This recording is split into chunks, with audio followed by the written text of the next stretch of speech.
This is Remo Podcast, episode number 11. In 1994, the Soviet Union had collapsed and the Baltic states were struggling to build their own defense forces. Decades of Soviet doctrine had shaped their armies, rigid, top-down, and resistant to change. But how do you transform a force built on obedience into a modern, adaptable military?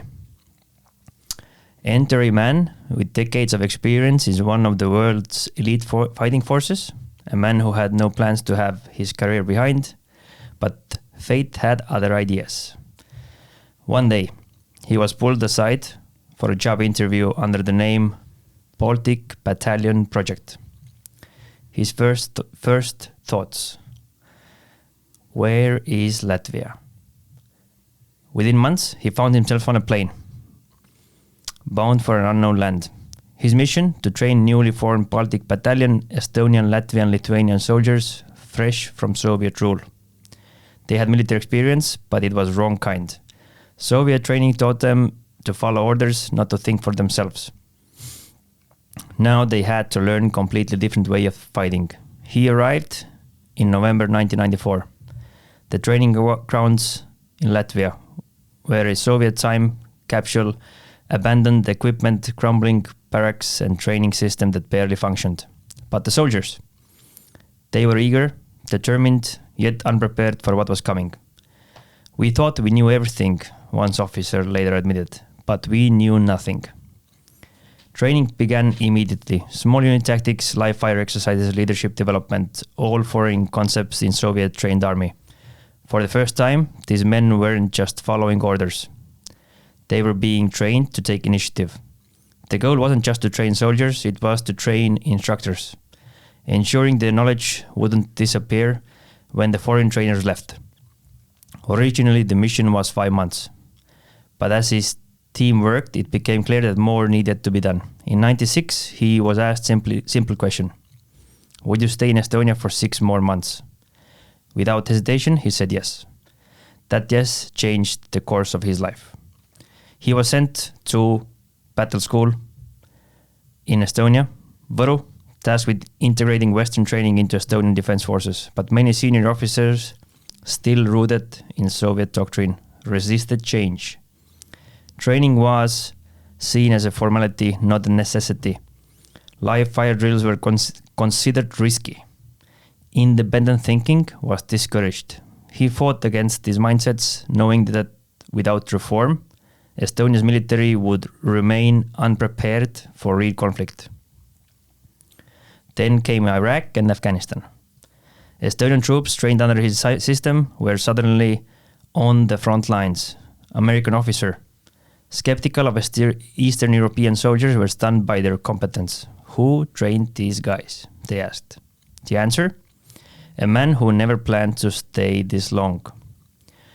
Over the years, he saw Estonia evolve not just militarily, but as a nation. He saw young soldiers grow into leaders. He saw mistakes, missed opportunities to institutionalize the best training methods.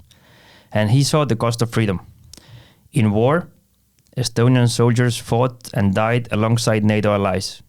And every time he saw Estonian flag on a uniform, he felt pride, knowing he had been there for the beginning. His father once told him, "Training never ends." He lived by those words for 46 years across multiple wars in 2 nations. He dedicated his life to training warriors. Today, we tell his story. A story of transformation, struggle, and lessons learned in battle. He was there from the beginning, shaping Estonia's military, preparing its soldiers for war, and now it's time to reveal the name of the man behind it all. First in, last out. Welcome to the podcast, Alan Christopher Sheppard. Hello. Greetings. How do you? When you hear this, what are your thoughts? I suppose it's quite an accurate description of why I'm sat here now. Nothing was ever planned, and I've always followed the meandering course of life, which took me to this point in time now, even to the point of being sat here. And I've always stayed in the background. I've never promoted my name, never promoted myself. It was always about the mission and the soldiers. It was never about me. And that's why really I wouldn't normally consider doing this. However, what has led me to be sat here now is that I think it was about 4 or 5 years ago, the editor of the Estonian Soldier magazine asked me for a 2-line statement to go along with an article about how the Iraq training and mission success has influenced the competence of the Estonian Defence Forces. And I knew that the way I was being channeled was to give a pat on the back, which was not deserved. I'm always critical of myself, and if I have to be critical of others to achieve mission success, I will be. So I felt there was lessons learned, and I said to the editor, look, I don't talk to anybody, but he did gain my trust. And I said to him, I won't write 2 lines. I have to write an article to explain this fully. And I then gave him, under one proviso, what I write, you can't change it. And if you do that, I will sign off for you to publish it. And he said to me, or his reply to me was, I won't change the context, but I may have to edit it for brevity. This caused me a little bit of concern, but I said, okay, we'll see what it looks like. And if you haven't changed the theme of my answer in writing, I'll let you publish it. He came back to me and said, in fact, what you wrote was quite long. And normally I don't allow or can't allow such a long article because he gave me 4 pages. I actually wrote 8. And he said, I can't change anything. He said, because if I change it, it loses the message. And I like what you wrote. And I thought, okay. And he published it. And of course, or what I didn't understand then, or didn't understand when I started, was that as I wrote the first article, I actually couldn't finish it. I realised that I've only just started. and I think in the end I wrote about 7, 8 articles. And I could have written a lot more, but I thought that was enough at the time. Mm-hmm. And that's why eventually I keep on being pressed to write a book. I may do. But going back to my first statement, I know one day I'll wake up, and if I decide to do that, I will. But only maybe as a guide to others, being in my rather unique situation. Yeah, I totally agree. And lucky for us, we have most of your articles here. I've translated from Estonian to English, and we will look into them and see what you have wrote, because when I read them through, I mean, they were brilliant, and they had so many common things, common threads, what we are speaking about when we talk about leadership, what about doing things for a purpose. And I think that there will be a lot of insights for us to have a discussion. And there's so much to discuss, obviously, because you have done so much. And you have shown what humans can do if they are purposefully driven and lucky and in the right place at the right time and all the kind of things. And you've seen a very different views of how countries have been running and how the transition is there. And I'm really excited to go through the details of that. But just a brief introduction of a very short summary of your background. And you can just course correct me if I say something which is not true. So, former Royal Marine Commando, served 46 years in the military in total, 24 years in the Royal Marines, 23 in Estonia. Now that adds up to 47.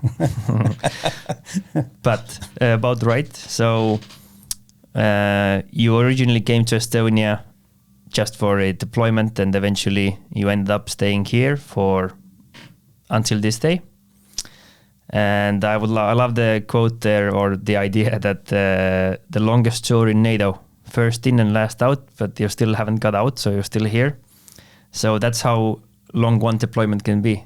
It can be it's like in the Tsar army in the Russian era, where 25 years was the mandatory service time. Seems like you are something you have taken from something from those areas. But before we go into those articles and the military stuff, let's start from the early life. So childhood. Who was Chris as a child? I was actually quite a naughty boy. That's good. And I come from quite a large family. There was 8 of us children, so that was 10 altogether. Mm-hmm. And it was 4 boys and 4 girls. I think that probably helped to influence my views on children later in life. So, I didn't want any. Are you? Which one were you? Oldest one, middle one? Well, yet again, this question leads down quite a rabbit hole, because my father was married twice, and the first 3 sisters were half sisters, which I always viewed as sisters. I always viewed as sisters, and I still do. They were just older sisters.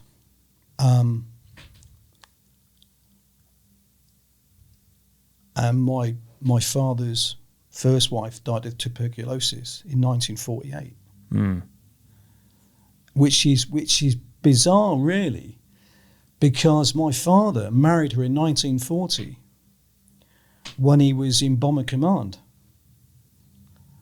And I'm going to digress, but I couldn't believe that he got married at the age of 20 in such a dangerous job. Because one of the things that have stopped me from or really did stop me from getting married and having children was before was because I didn't want to put them in that sort of position, and also put myself in the position of having to worry about them. Because, and not only that, but he actually volunteered, and he was on his 3rd tour of duty, and he survived the war. And the odds of that are pretty incredible, because he actually ended up doing 69 bombing missions over France and Germany, which is a remarkable. Well, the Americans would only do 25 because often they couldn't even survive 25 trips. Same for Bomber Command. And my father actually, up until old age, wouldn't allow photographs taken of him because he thought it was bad juju. Because, and I can understand this actually, every time he saw a group photograph, 2 weeks later, a large number would be dead. I can't even imagine. Exactly. It's like going to work every 2 weeks and most people are having to be replaced. I know that actually led to certain behaviour patterns later on in life. So how was it in terms of, what was his parenting methods? Like my mother's side, they had 9 children, and when I was young, I was always sent to countryside, and my grandparents, they had very decentralized command type of raising up. You had certain rules, you get food at that time, everything else was figure it out, go outside. Yeah, that's very similar actually, which I think is quite good. Absolutely. I think it's very good. Absolutely. I think it's very good. It's perfect. Excuse me. First of all, I highly respect my father. He wasn't my friend though; he was my father. which I think maybe is changing nowadays. Fathers are also friends. No, I don't think so. You know, No? but when I'm not going to criticise either or. I think you can be. I think you can be both. And I know my younger brother is actually. I would say that he's a good father and a good friend. You know, and I think you can be both. Yeah. You know, but there's definitely a demarcation line there. So I've got absolutely no criticism of my father. My grandfather went through service in World War One in the Wiltshire Regiment in the infantry. That obviously affected my father, you know, who then went through World War Two, which is obviously going to affect him, you know, and how he behaves later on.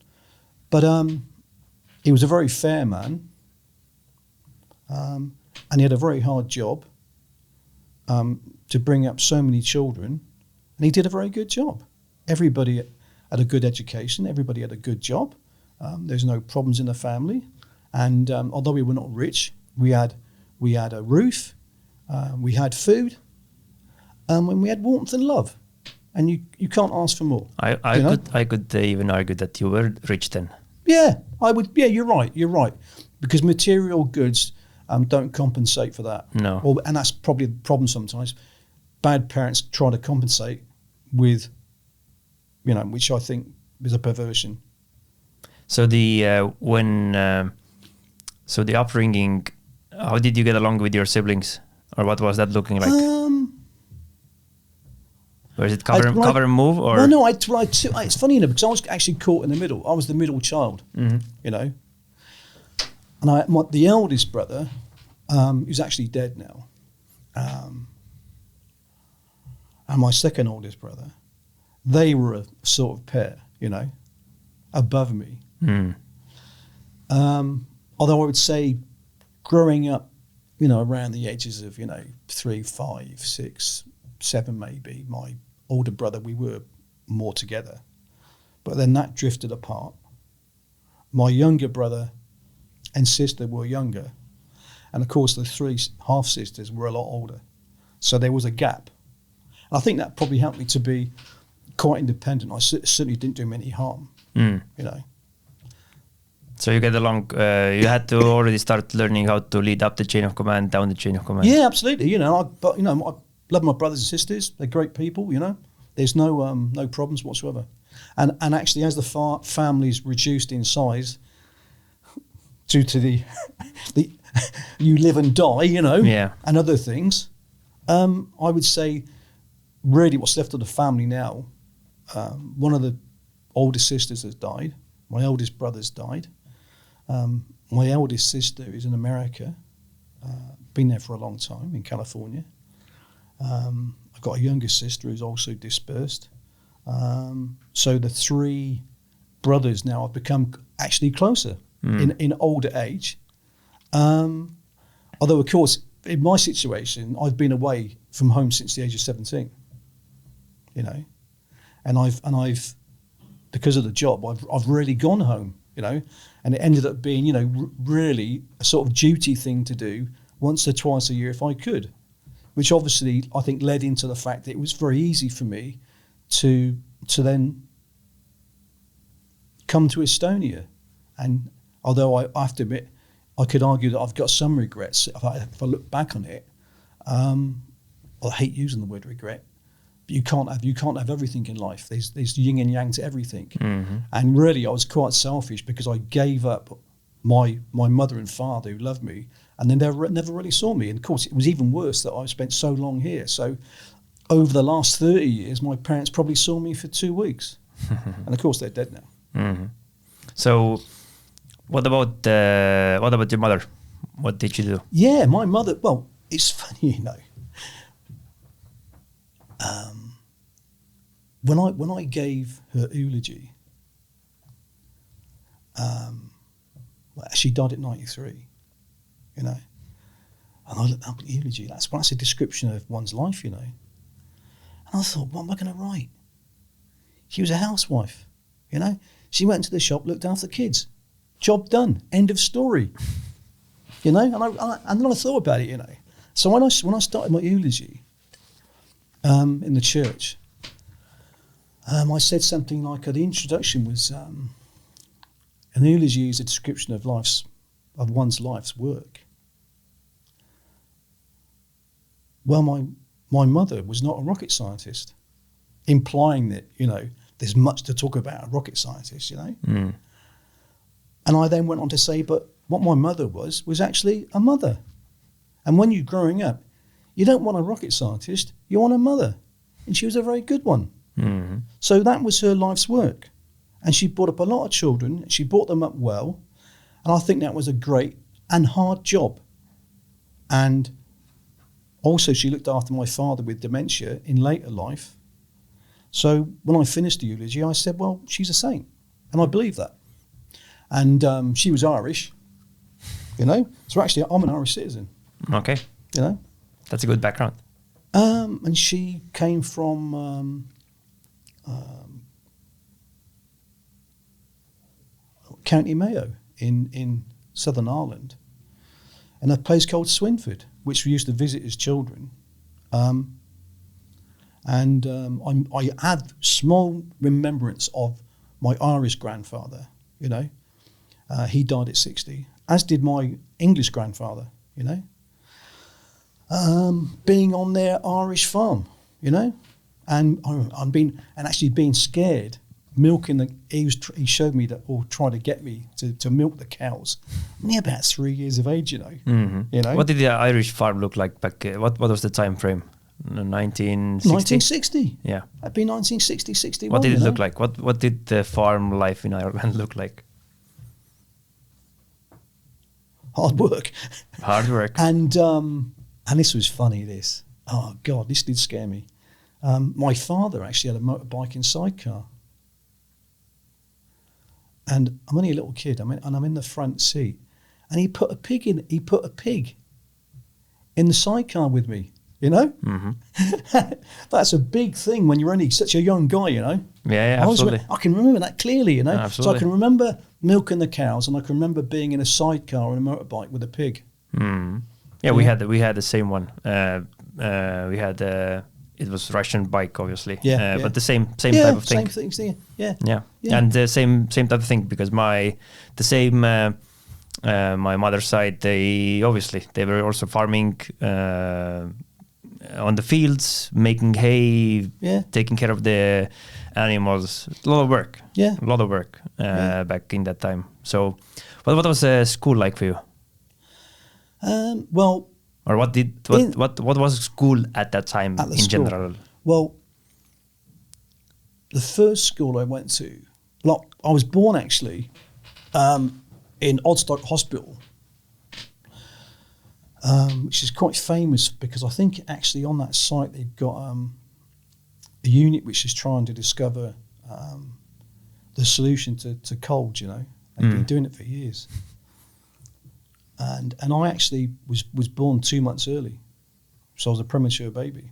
And this is 1957. You're already premature, acting like premature baby. I couldn't wait to get out. Yeah. Get me out. So I was 2 months premature, as was my eldest brother. And I also had double pneumonia. What is that? Fluid in the lungs. Okay. Mm-hmm. It actually killed my sister recently. Very dangerous. And my eldest sister, when I died, she was there. I think she might have been a nurse then. She said that I was coughing like an 80-year-old who smoked all his life. Mm. And I was so small and prune-like. And the operating theatre was covered in blood. And I nearly killed my mother. So that was the start of my life. Fortunately, I have no memory of that because I must have been in quite a lot of pain, Yeah. And I think I know my mother was. And she was told not to have any more children after that. And being a good Irish woman, she had two more. Listen. She had two more. Mm. Yeah. So the school. And the school. What was the school teach there? I then lived in Durrington. And as a reference point, it's quite close to Stonehenge. Okay. And the biggest city is Salisbury, which is a very old Roman town and medieval city with a magnificent cathedral. And the village that my father came from, I lived quite close, was Faldeen. And apparently they believe that was the place where the people who built Stonehenge came from, Mm. And I went to a school quite close to that. I have to admit, I didn't like that school. But I've got quite a poor memory of that now. But I did leave it after 1 or 2 years because we then moved to a place called Laverstock, which is a small village quite close to Salisbury itself, 3 miles away. And in fact, before that, I then went to another school in Amesbury, which I really enjoyed, and that was a Church of England school. That was a really good school. So really, the reason of changing schools was because you were moving, or? Yeah. In fact, no, I don't know why, but I went. To jog my memory, I moved from. We were still living in Durrington.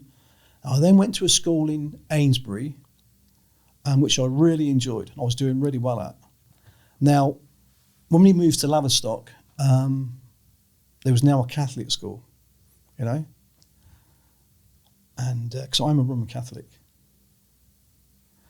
and my father had to promise my grandmother, that the children would be Roman Catholics, and that we would go to Roman Catholic schools. And previous to that, there wasn't the opportunity, because I don't think they could afford to send us that far away to the school. So I then went to a Catholic school, and I think I was probably about the age of 8 then, and it was full of nuns and stuff, you know. And if you've seen Father Ted, the comedy show, I thought it nailed nuns quite well, you know. And my auntie's a nun, actually, which I deeply respect because she was such a hard worker. But they were very strict disciplinarians. So the teachers were like what back in the day? They were very strict. Very strict. Very strict, yeah.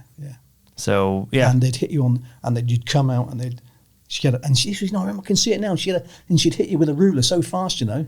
So I would say that the saying applies, like hard times make strong people. Yeah, I've got no criticism of that, and I've got no problem with being slapped on the backside if you're a bad boy. I don't see anything wrong with that, as long as it's not malicious, and it's not enjoyed by the person doing it. Yeah, you know, and I've got a feeling sometimes that none enjoyed it. Oh, absolutely. You know, there are definitely some. You know, yeah, and also in the military as well. It goes in the military, you know.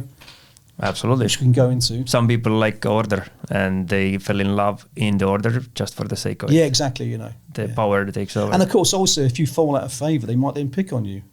So that goes against fairness, which I believe in. So your mother was at home, yeah.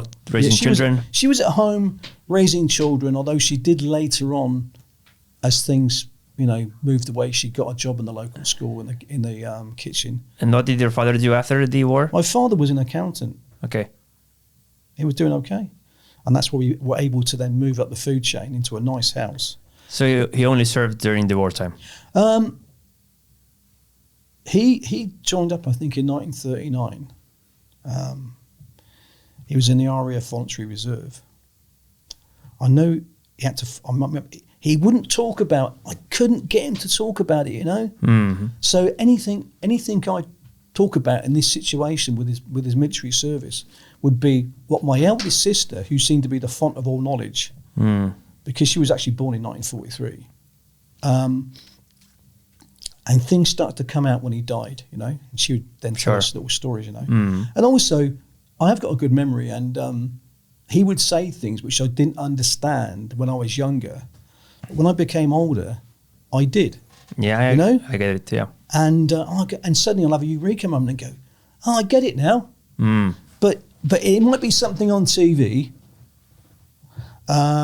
or he might be just doing something, and he'd make a comment, you know? And they'd be like, I know that's prolific. I don't understand that.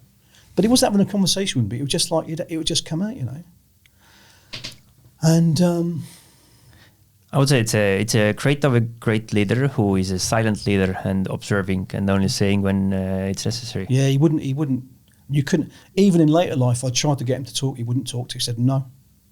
I do understand that, actually, because I know that he still remembers all his friends that he lost. And to talk about it, he has to remember. He doesn't want to. Yeah. You know, doesn't want to.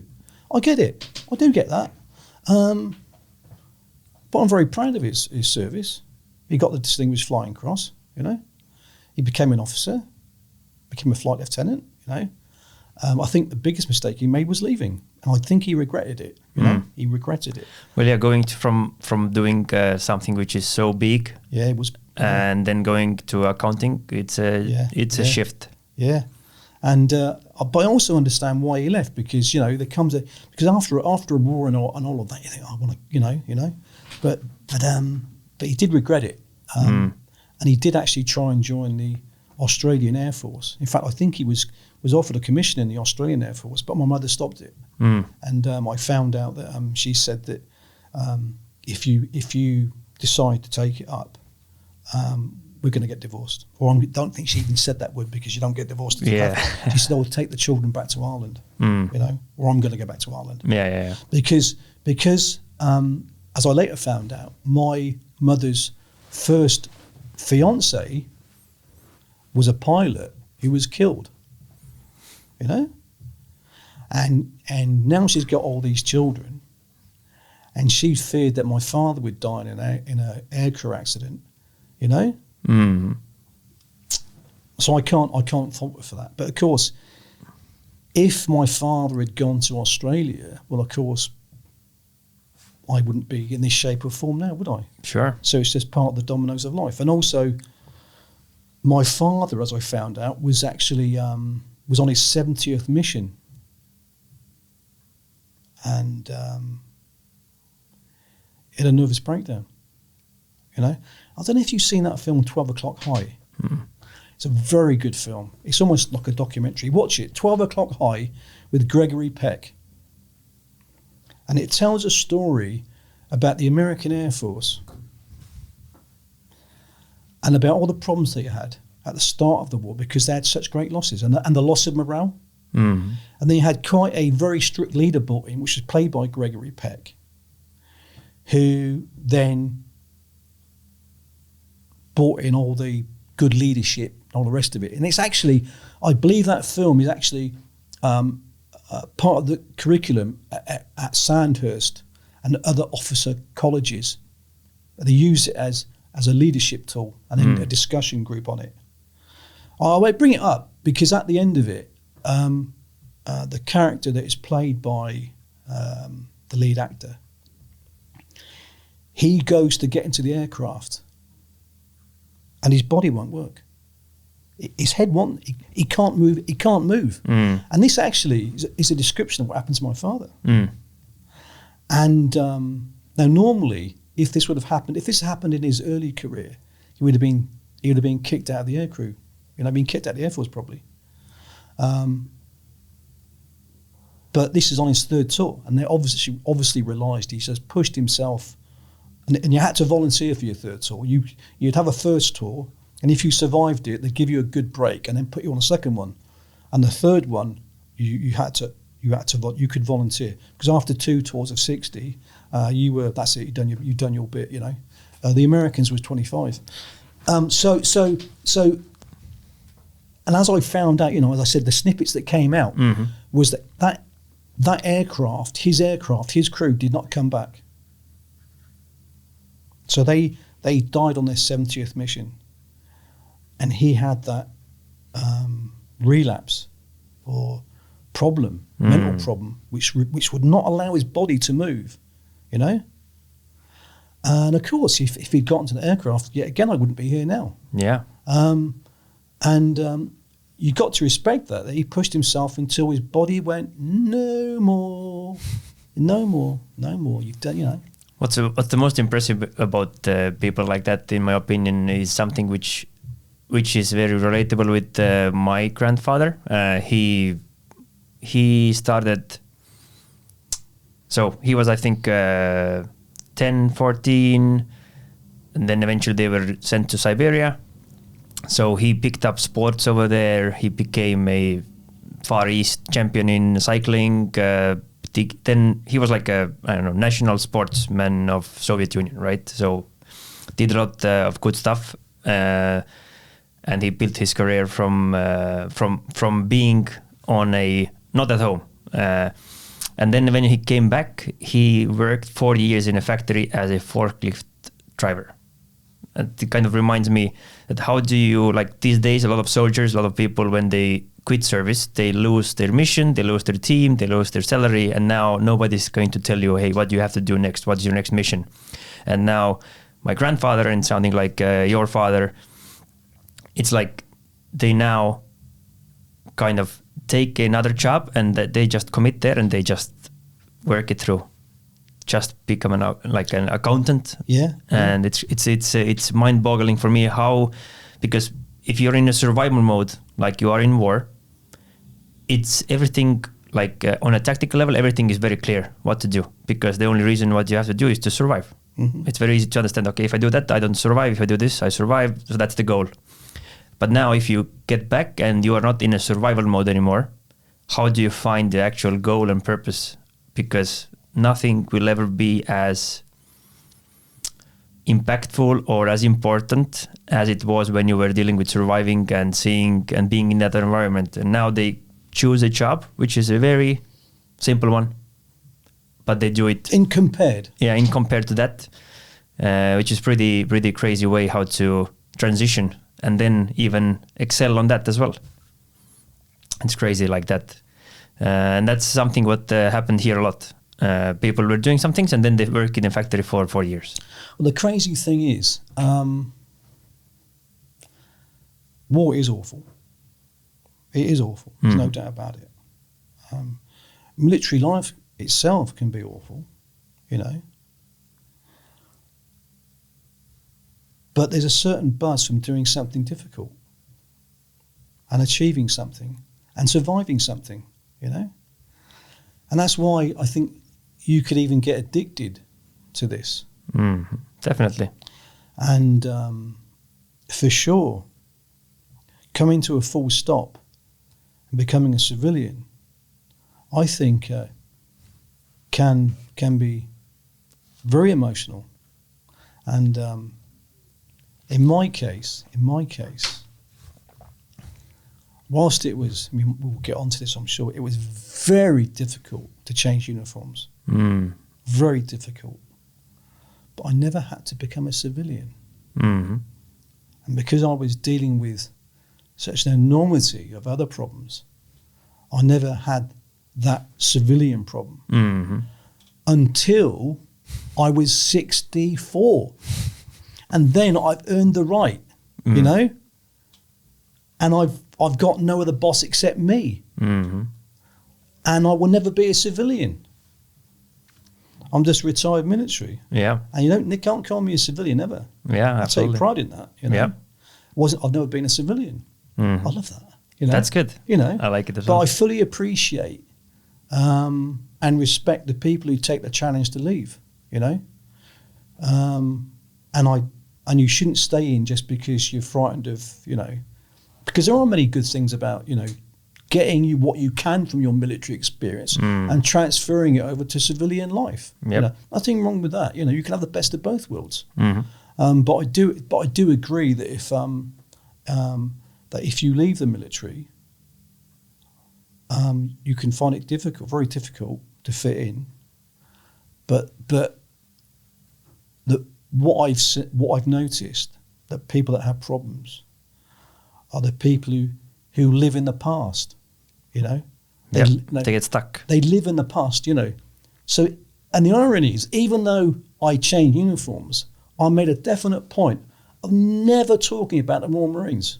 Never. I've left the Royal Marines. That was yesterday. Of course, it's given me everything I've got now, you know. But that was yesterday, and I only referred to myself as previous Brit Mill. That was it. That was it. And whilst I'm proud of my past, it is the past. So I think that's the important thing. Don't live in the past. You know, think about the case. Don't forget it. But it was yesterday. Today is today, and tomorrow is tomorrow. But tomorrow it then becomes today. Live for today. You know. Enjoy what you've done. You know. But that was yesterday. So if you've got a bad day today, don't try and live about, oh yeah, when I was 21, I was doing this. When I was 21, forget about it, you know? And that's the mistake people can make. And I think it then leads to problems. And then they start drinking and all the rest of the stupid nonsense, you know?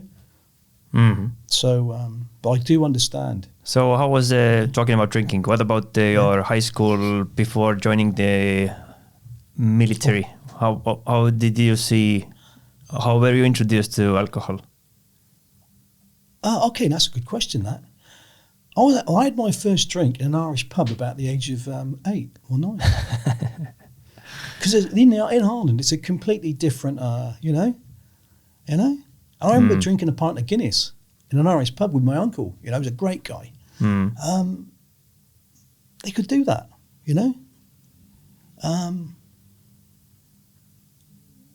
My father was, I think, quite mature about this.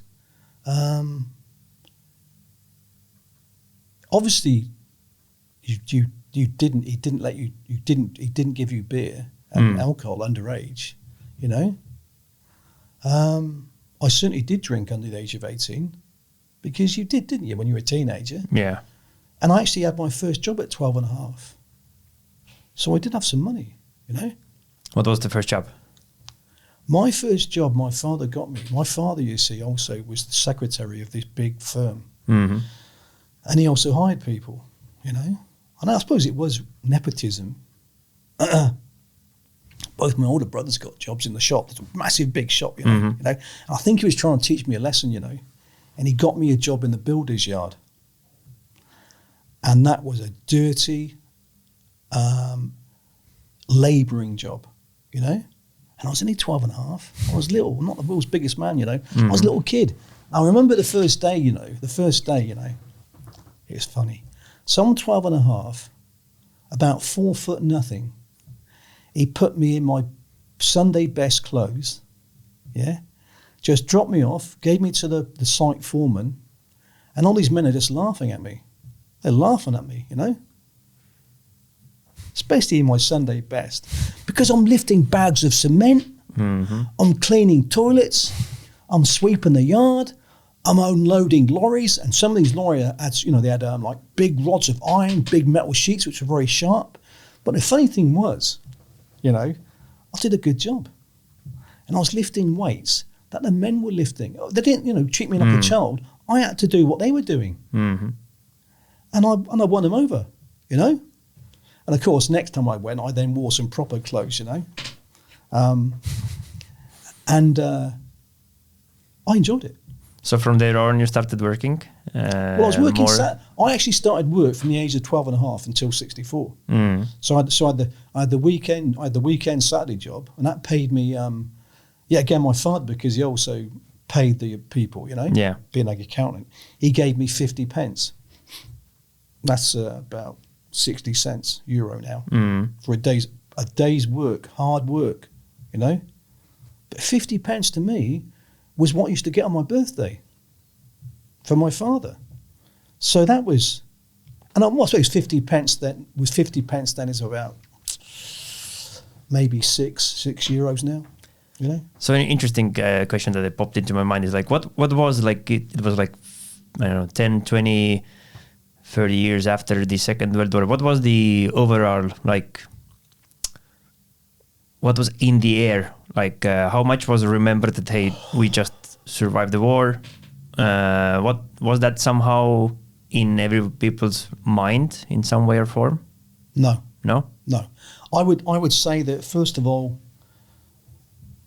and I've thought about this more recently, because now you see, I'm when I look at my father when he was a certain age, could even be older than that now, and I've got memories, and I then go, wow, because in 1974 when I joined, well, that was only 30 years after my father was still flying over Germany. And I then thought that 30 years is like 300 years. So it's long in the past. It's all been forgotten. And of course, the 50s and 60s were a revolution amongst the new generation who wanted nothing to do with the war. Nothing to do with it. Although the people that I worked with, on my first job, the foreman was a sergeant in the army. One of the drivers was a sniper. And I was fascinated. I used to love asking them about certain things, So a lot of population were involved. Well, yeah, all the older people had been in World War. Well, yeah, they'd all been. And they had a different perspective, I would say. Well, the thing in is, life. they had a different perspective, but it's something that I didn't recognise. They were just old people, you see. And it's not a case of he fought in World War II. Yeah. And it's a case of, and it is quite cruel, but it's the way of human nature. I didn't care. You fought in World War II, so what? You know, so what? Because you had no empathy or understanding, you know, and that's most likely they didn't even ask for it, and they didn't ask for it, and that's why now I don't ask for anything from anybody about my service. I don't need a pat on the back. I don't need you to tell me you did this, you did that. I don't care if you think that I was a fool for doing it. I don't care. I agree. I don't care. That's very good way of thinking. I don't care. Now, my father made a prolific statement once that I mentioned, you know, and now it's come to mind. And he said to me, well, he didn't even say it to me, it just came out.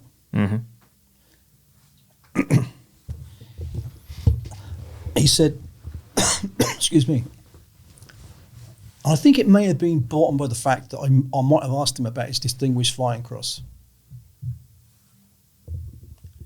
And he was dismissive of it, just dismissive.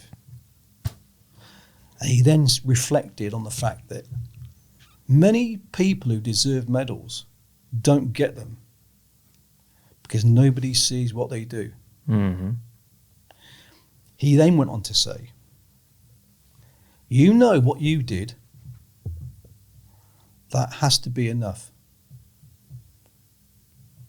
And that's very true. Absolutely. I love that statement because you know what? I know what I've done. I'm very happy with what I've done. I can sleep at night at peace with myself. So I don't care what you think of me, good or bad. Although, of course, it is nice to be liked. Absolutely. It is nice to be liked. So I'm not going to say I don't need to be liked. Yeah, I like to be liked. But it's not it's not up here. I don't need it. I don't need it. And I know at times I've been very disliked. And if you need it, then it's a problem. I don't need it. If someone needs it. It's a problem. It's a problem. It's a huge problem. I don't need it. I can look inwards. Yeah, I've got no problem. I'm happy. I've done my duty. I've had a successful life. And I know what I've done. Yeah. I don't need anything. Although I've got some medals, but you know, great. But it's nice to have them. What would you say to someone who? Excuse me. What would you say to someone who kind of is looking for it? What, for medals? No. I'm looking for that someone telling you good things, who hasn't found the place where what you have found. That hey, I'm good with what I've done. But what would you say to soldiers or people who are like still seeking it from outside? Well, I think it's dangerous to seek it. Because that will lead to problems, you know. I believe that if you are true to yourself and do a good job, it will naturally come. Good question, though, about. Because I'm very fortunate with the Royal Marines. It's a good unit. It attracts good people. And I don't know of anybody who's had a bad civilian life. What would be considered as a bad civilian life? Where you become unhappy in the job, unhappy family life, and you turn to drink. And you live in the past. And it's easier to live in the past now because of the internet. You can look at YouTube videos, and I sometimes I do pick up on the fact, because there are, you know, Marine forums, you know, and I think that guy's on Facebook with a bottle of rum, reminiscing about all the things and talking about things, and that's not good. And that's why I've only recently put a few things in my apartment that remind me of my past, you know. So it's good to be aware of those things, but not live there. No, that was yesterday. So, for example, I've got a map of the Falklands which I took off my friend when he was shot. and I carried on the battle. Well, that's what you have to do. Oh yeah, it was okay. I was happy that he was shot because he survived. So I know he's going to survive. So the irony is, I was happy he was shot because when I got to him, I knew he got shot in the legs. That I knew he was going to survive. So he's getting taken out of the battle. I'm going to continue, and I know that he's going to survive. I don't know if I'm going to. Yeah, absolutely. So at least one of us, because he's a big friend. I talked to him on Monday on the internet. Great. We're great friends. You're friends for life. It's great. Absolutely. Beautiful. Beautiful. That's a good perspective, I think. That would say if there will be war, like, okay, how do we get our family out? And if they are taken care of, all right, now I can concentrate on doing the job. That's why I felt. I was that anyway. But I said to him, or we knew that if one of us get back, we're doing okay. Yeah, absolutely. And it's also so about framing your mind, because if you're capable of getting through this shithole, like, what are the chances that you will get through in normal or less simpler conditions? It's likelihood is pretty high, only if you're able to sell it to yourself. Yeah. The problem I find, though, maybe you can bring these things out later. Yeah. And it infuriates the wife, actually. You see, little things, everyday problems don't bother me. I'm like, okay, we'll sort it out. Yeah. And the wife can get or civilians can get irate over nothing. Although I've got to be careful, because I don't like people getting upset over nothing. That does annoy me, because you don't understand. That's nothing. It's absolutely nothing. Why are you getting angry over that? For Christ's sake, we've got a great life. You've got a great life. Why are you worried about that? Something completely inconsequential, That does. I try to laugh at it more than anything. Well, it's funny that in some cases, like that's what I love. Someone, I don't know, whoever said it, but trauma is a trauma. Yeah, trauma. Yeah. And if your biggest trauma was seeing cat get killed, that's your biggest trauma. But that's a equivalent of a trauma than whoever had the other thing happen. Yeah. So it just and what I've seen, if you compare to people who are in civilians, they have their own wars, which are different wars. It's like I had a thing is. This funny thing is, and that's another golden rule I've got. Don't talk to civilians about what you've done, because they'll start to tell you how you should be thinking, and then I want to punch him, and they don't, and also they don't deserve to know what I know. That's why I'm happy to talk to you. I had the interesting way of doing the similar things, or similar strategy in general. If someone doesn't ask you what you do, you don't tell about it. Well, I actually used to tell people I was a dustbin man. Dustbin man? Dustbin. The people who pick up the rubbish. Okay. Or a carpet fitter. Because I found that, what do you do? I'm a dustbin man. Okay. They don't want to talk about that. Yeah. It would cut the conversation dead. Yeah, be like that. Oh, he's a dustbin man. And because you get questions like, what's it like to kill someone, and you'd be like, just fuck off. Or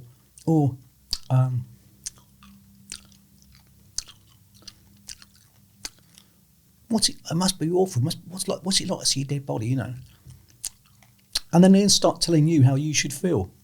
And so some civilian once tried to tell me about all these things, and how do you feel about seeing all this? I said, well, it's a war. Do you think I'm going to see an ice cream van? If I saw an ice cream van on the battlefield, that would be traumatic to me. It'd be like freaky. That'd be freaky, Wow! All this artillery fire coming in, there's a bloody ice cream man there. That would freak me out. But dead bodies, well, it's artillery fire. It's killed somebody. It's part of it. So I get it. You know, that's my crazy. Well, I think it's quite a logical way of thinking, actually. It is. It is pretty logical. You know, pretty logical. You know, what's it? Well, what else do you expect to see? You know, it's like how does it feel to put the carpet on the floor if you're a carpenter? Well, I would reply to that. It's a bit rough on the knees, actually, because you're on your knees all day. So you see, sometimes I would get, you know, and I'd go, I've had some great. I have really taken the piss when people have asked me, "What's it like to be a dustbin man?" Yeah, I get it. Because you see, if they do, I then lead them on, you know, and it's easy, you know. Yeah, it's from what you said. Oh yeah, I tell you what, it's quite dramatic because my knees at the end of the week. Oh, good God, you know. So I mean, you know, absolutely. We call it winding them up, you know. Yeah.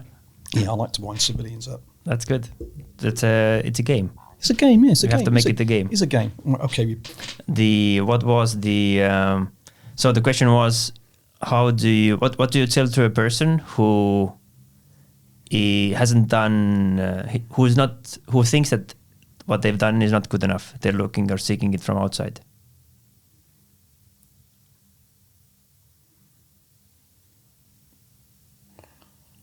I'm not quite sure what you're asking there, actually. First of all, if you think you haven't done good enough, that's not a bad thing. Because that's called being self-critical. And I know every time I've done something, you know, I will sit back on my own, the way my brain works. I'll go through what I've done, and I'll analyse it. I'll be very self-critical, and I'll think, how can I make that better next time? You know. So that's what I would do, because you are never perfect. You can always improve. You know. Oh, I missed that out. Oh, I could have done this. Oh yeah, I was successful, but it could be better next time. You know. And I know that if I've done my job properly, I don't need to know what they think, because I know it's going to be positive, you know. And if it's not positive, because actually I have done good lessons, I have done good things, and they hate me, and they don't like what I've taught them, but I know it's correct, you know. And that's why years later, people have come up to me and said, look, you know, I understood 6 years later what you taught me. At the time, I hated you. So that's how I would answer that question. So as long as I know I've done it correctly, what the outside world thinks, I don't really care about. So if you do it the reverse way, what the outside world thinks about, because it can work. And I think this is quite a Soviet thing, you know, and even happening now in the Western world, where all they care about is not the honesty of the job, but how I can win the audience, you know.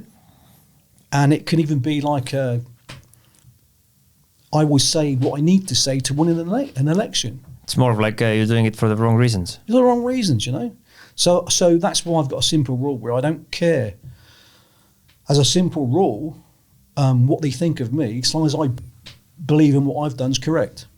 And of course, if I'm happy with what I've done, it is nice if you get a good audience reaction, and certainly in my previous life, you know, you would get that. But you don't need it, especially in the military. You don't need it. All I need to know is that my supervisors, because at every level, no matter what rank you are, you're supervised. You've achieved your aim. You gave a good lecture. That's it. That's the only acknowledgement. You know, that is important. You know, and I can actually give an example for this. When I was on the officers and NCOs training week at CTC, the Commando Training Centre, I was giving an ambush lecture, and I looked up in the audience, and there was the wing, a commanding officer, the course officer. This is of the training team, you know, the sergeant major. And I'm there giving a lecture to my students, who I'm teaching. But they were at the back, and I'm a new member of the team, and they are supervising me. And I just smiled, because I know and I'm confident in what I'm doing. You know? You know that you're telling the truth. You're I'm doing the right things for right reasons. I'm doing a good lesson, and then things will come naturally. You know, and I know I did well, and I was respected. You know, for that. I think but I'm not playing. I'm not playing to them. I didn't change anything. You know, and I just behaved as normal. Mm-hmm. I agree. You know? Doing the right things for the right reason will eventually win. Yeah, and if they've got a criticism of what I've done by being myself, well, if it's a good criticism, I'll take it and whatever. Absolutely. You know? But I'm not gonna. I never play to the audience. I never play to the audience. Mm-hmm. Well, because you go wrong. Actually, you go wrong. You will go wrong. Mm-hmm. Or it's a wrong system that you're working for. You know, and I've mentioned this in my articles where it can come down to I've given a bad lesson. They're bad supervisors. You know, but I'm going to tell you that what you said's good, and they're going to tell me what I've said is good, and the audience are going to tell me that I'm also good because they know that if they don't, there's repercussions. You know, and that's what I call the you're happy, I'm happy, we're happy game. And at the end of it, what have you learned? Nothing. Yeah. But we're happy. Why? Because we've not been punished. And it's a dangerous echo chamber. Very dangerous indeed. Yeah, it will lead only to bad things again. It leads to bad things. It leads to at every point, you know, at every level, it leads to bad things. Yeah, and that's funny where if you take a commanding officer who goes to 100 operations and he fails in 5, and then you have a commanding officer who almost never goes out and he has a clean slate, he is more likely promoted than the person who had made 5 mistakes. Yes, but he did also 100 operations. Well, that's a very good point, actually. And that's actually, when I first came out here, it was interesting times.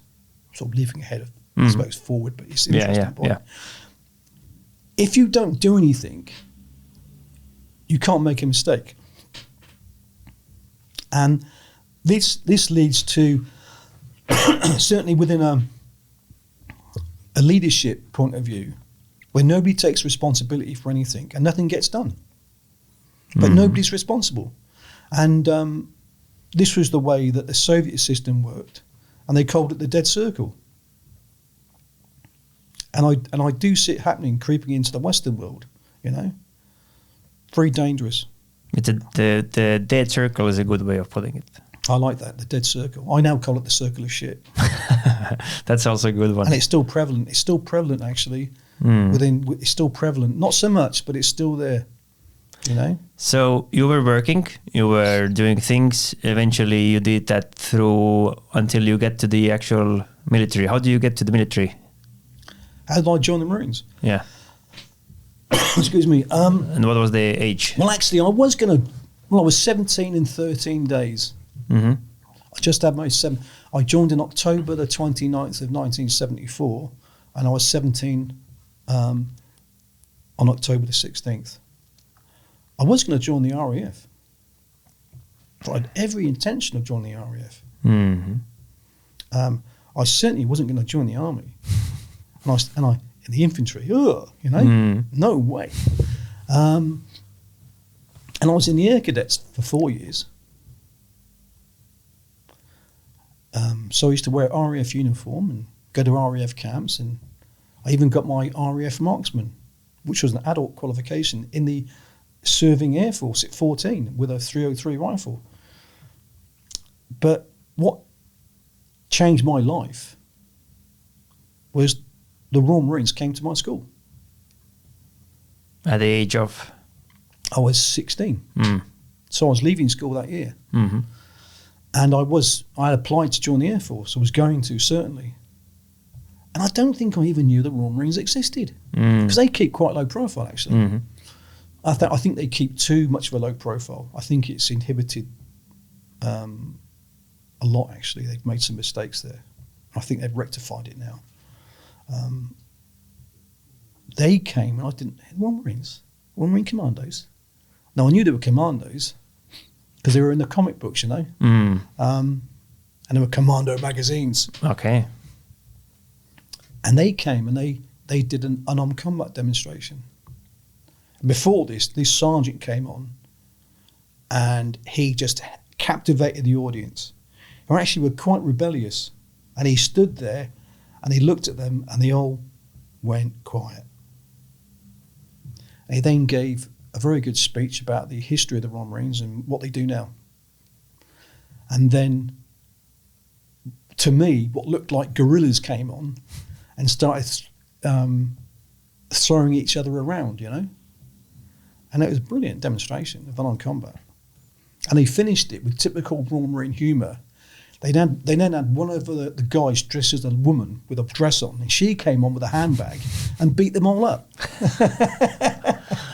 And threw them about, you know? And we were in hysterics, you know? Yeah, absolutely. And I went back home and I wrote the letter to the careers office. Immediately I walked into the house, which then led to the interview, the medical, and all the rest of it. What was the interview like? The first thing you want to join? It wasn't even so much of an interview, it was just the tests. And things had changed so much because this was 50 years ago. Yeah, absolutely. What's the big takeaway? Well, first of all, there's no way in my state then would I be able to join the Royal Marines now. No way. Because I was unfit and I knew nothing about what we call the Corps. I knew nothing about them. Nothing except what I saw at school that day, which was some guerrillas doing unarmed combat and throwing everybody over their shoulders and stuff, you know? Whereas nowadays, you have to go on what's called a pre-recruit course, which is 3 days of physical exercise, interviews, and it's a very high standard to pass that because they've recognised if you don't reach a certain standard or be when you join and have a certain knowledge and also understand what you're joining because it's not for everybody. Yeah. So when you join, you've got a better chance of passing out. Well, I know now that there's no way I would have passed the physical, and I knew nothing about the Corps. They'd have laughed me out of the ignorant office. Bliss. They'd have, we don't want you, you know. But ironically, in my dumb ignorance and lack of physical aptitude, I had one thing, which was determination. And I think that ignorance also helped because if I'd known what was going to happen, there's no way I'd have volunteered for that. No way. No way. So that ignorance actually benefited me because once I was caught in the system, I couldn't give up. You know. And I also then started to realise I joined a great organisation, and it was a tough organisation, and training was very difficult. So straight away you send the email or not the email? Email. So you get to the office, you have the interview, straight away you start training. So when I going back, of course, when I go back on it, really, this is quite funny. I went to, it's called the Royal Navy and Royal Marines Career Service, and it was actually in Southampton, which was 25 miles from where I lived, and I got there, and it was actually an upstairs office. And there was a Navy guy who saw me come up the stairs, and his first question was, "Have you got a criminal record?" And I said no, because if you say yes, you just go away. You're not allowed to join. Yeah, they may have altered that now for minor things. In those days, straight away you can't join. I then met a Royal Marine, who then gave me to a Navy guy.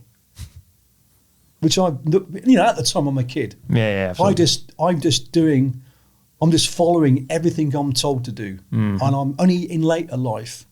I look back on this with an amusement, you know, because you would think that the Marine would have dealt with me, but I've got an idea. It was also a little psychological game to see if I really wanted to join the Corps, because with the Navy guy, maybe you think, oh, maybe I'll join the Navy, you know. I don't know. Maybe they didn't care. But I did the exam, passed the exam, then went to have a medical at the Naval Dockyard. And the doctor said to me after giving me the test, do you think you're tough enough for this? Yeah, you know? And I went, yeah, not knowing anything about what I'm going to do. But shockingly, which goes back to my statement about being so unfit, my heartbeat was 90 a minute at 16. And God knows what my blood pressure was. When I was 19, it was 50. So in 3 years. And it's 57 now, rested in my 60s. I am convinced that if I'd not joined the Royal Marines and stayed a civilian, I would have died in my 50s.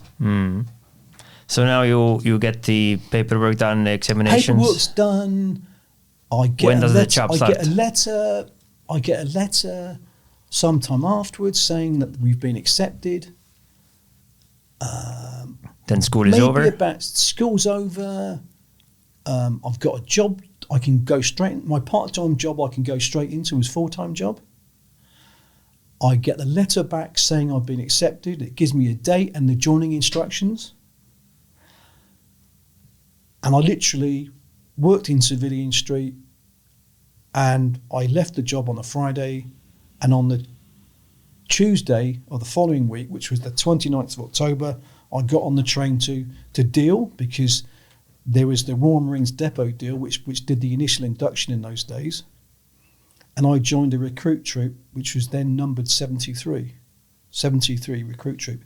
Now, I was actually a junior Marine. They called it a junior Marine in rank because of my age. And I think I actually waited about 6 months to join. And I think because of my age then, I'm getting a little bit too old for because they had junior Marines then. They had junior Marine troops. Because you could join at 16. And they left it until I just turned 17, so I was eligible to join the recruit troop. Although, to be quite honest, I think really it should have been 17 and a half, but that's what they did in those days. But I didn't know that then. And on reflection, I got paid half what they got paid for doing the same job. And I got picked on more by my section leader because I was young and small, because he didn't think I should be there. But of course I can now look at this as an older person, looking back, analysing. I have analysed my past. I've opened some boxes. And when you got more knowledge, because I've done that job, I've gone full circle. Yeah. And I can put myself in that man's shoes, although I think his behaviour was wrong.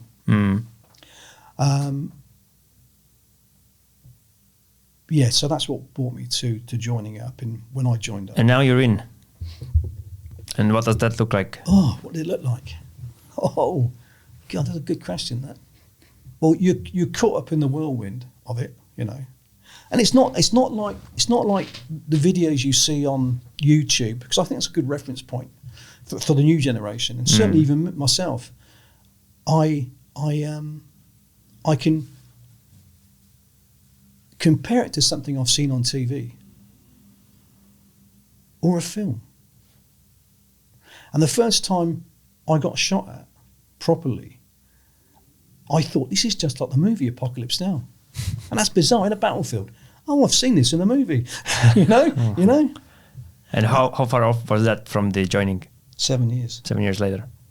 And so I would say actually that, I'm not digressing, but movies and other things can actually be a form of battle inoculation. Not a bad thing. Obviously together with good training. So it's not like the American Marines and the American way of doing business where you're shouted at. It's nothing like that. Nothing like that. Nothing like that. Very methodical. You could even say quiet. You were just told what to do, when you're going to do it, and you better do it quick. And you knew that. Because you, straight away, there's this ambience of strictness and fear, because discipline is enforced by something that's uncomfortable. Mm-hmm. And you knew straight away you're dealing with the big boys. And to me, they look like gods, you know. And but then there's the comradeship of the group, and you're holding it together. And fortunately, in that job I had, there was a guy who'd been in the army. And when I told him that I was going to join the Royal Marine Commandos, he said to me, "There is no way you will pass." And in my moments of weakness, I can see that face even now. If he walked into this room and he was the same age, you know, this is, imagine, I'd recognise him, you know. And thankfully, I'm so glad that he told me that, because in moments of weakness, I thought, I cannot go back to that job. And him, I told you, you know. Mm-hmm. That was one of the factors. Mm-hmm. And also the other factor was I didn't want to let my father down. Although surprisingly, my father was very understanding. And I'm sort of leaping forward in time perhaps because it wasn't easy. And when I talk on the telephone to him and tell him what we'd done that week, and in moments of weakness, you know, because you had one chance to leave at 12 weeks, you know, you could leave. You could just say, I want to take we called it opt-out system. And certainly at that 12-week point, it had been so easy to go back to now, the life of luxury. The life of luxury, you know. And I talked on the phone to my father. And I think he'd have been okay if I'd said, look, Dad, I can't do any more. I don't think it's for me. He listened, and then I made the decision, I'm not going to leave, you know. I have to admit, I thought, they're going to treat us better after this. No, worse. So the first 12 weeks is just boot camp, right? Well, the first, it's no such thing as boot camp, it's recruit training. And it's actually 35 weeks of non-stop training. And that 35 weeks you could probably do in civilian life in 2 years, because it's non-stop and it's, you know, it's old. It's not 8 hours a day. It's all day, every day. Yeah. Like conscript service. Yeah. Yeah. It's I'd even like the word conscript service. It's training. You know, and because our basic training is actually shorter than conscript service, but it's far. It's you learn a lot more. Absolutely. You know, you get to go through a lot of things. You learn a lot more, which we may go into later. But that which is termed by the Americans as boot camp. But the boot camp, you see, within their thing is normally quite a small shock treatment before they go on to quite an easier course, where our course starts off and it just builds up and builds up and builds up right until the end. Right until the end when you pass out. It just gets more difficult and more difficult. But saying that, you are trained to progress. It's progressive. So you're training. building confidence in a way. I suppose at that time I didn't even understand it was confidence. All I know is every day was what I had to do. Every day was an accomplishment in itself. And all I wanted to do was to finish today and hopefully finish the week and then get that one day off. One day off where they're not on our backs, you know? And then you finish. And then I realised that training is nothing like real life. And by that I mean the everyday atmosphere. Because in a commando unit, it is, how can I say this? It's quite relaxed. And it's self-discipline, you know? And you don't get ordered, you get asked, you know? But when you get asked, that's an order, if that makes sense. Yeah, I get it. Yeah. Until I asked you didn't do it, and then I'm going to crush you. Yeah?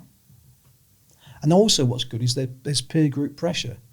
So at the same level, if you don't perform, you will get crushed by, your comrades because you've let down the section. And that's what they sort of build up, the team spirit and ethos, because if you've got badly trained people, they can't be trusted, then you have to lead by strong, severe discipline to make them do something or to control them and to continually tell them. But if you're being trained properly, strictly, you then can be let off the leash. And it's self-discipline, which I absolutely prefer. But it has to be, you can only have that situation if people are being very well trained. Mm-hmm. How big is the organization of commandos? How many approximately, troops? I don't think it's changed too much. It's about, altogether, it's about 6,500, which actually fits into a fighting component of one brigade, which is like a small army. Yeah. It's a very self-contained, I think it's really the only self-contained three-dimensional army, with Navy, Air Force, and its own maritime within the British forces, which make it quite unique, which allow it to behave and support itself independently with everything, including its own special forces, SBS, as I'm sure you know. Yeah. So the 7 years, what were like before you get to actual combat? What were the main things you did? You trained, or what was your level of evolution, so to say? How did you evolve? Well, the first thing you do is you join a rifle troop, and then you're the new boy, and it is good actually. I think that you see you've now finished training, and if you do revert back to watching some of the things on YouTube about pass-out parades, and now they've got their green beret, and now they're fully fledged Royal Marine Commandos, and now they've done this and they've done that. And then you join a unit, and it's like, new boy, you've done nothing. You've got, you realise that. Well, and the best way to approach it is to keep quiet. Keep quiet. And I actually learnt this even when you are even more experienced. If you join a new organisation, listen before you speak. Understand your environment, and I learnt that. But certainly when you're a young guy and you're the new guy, the older people now who've been to other places, I'm literally in awe and fascinated by them, and also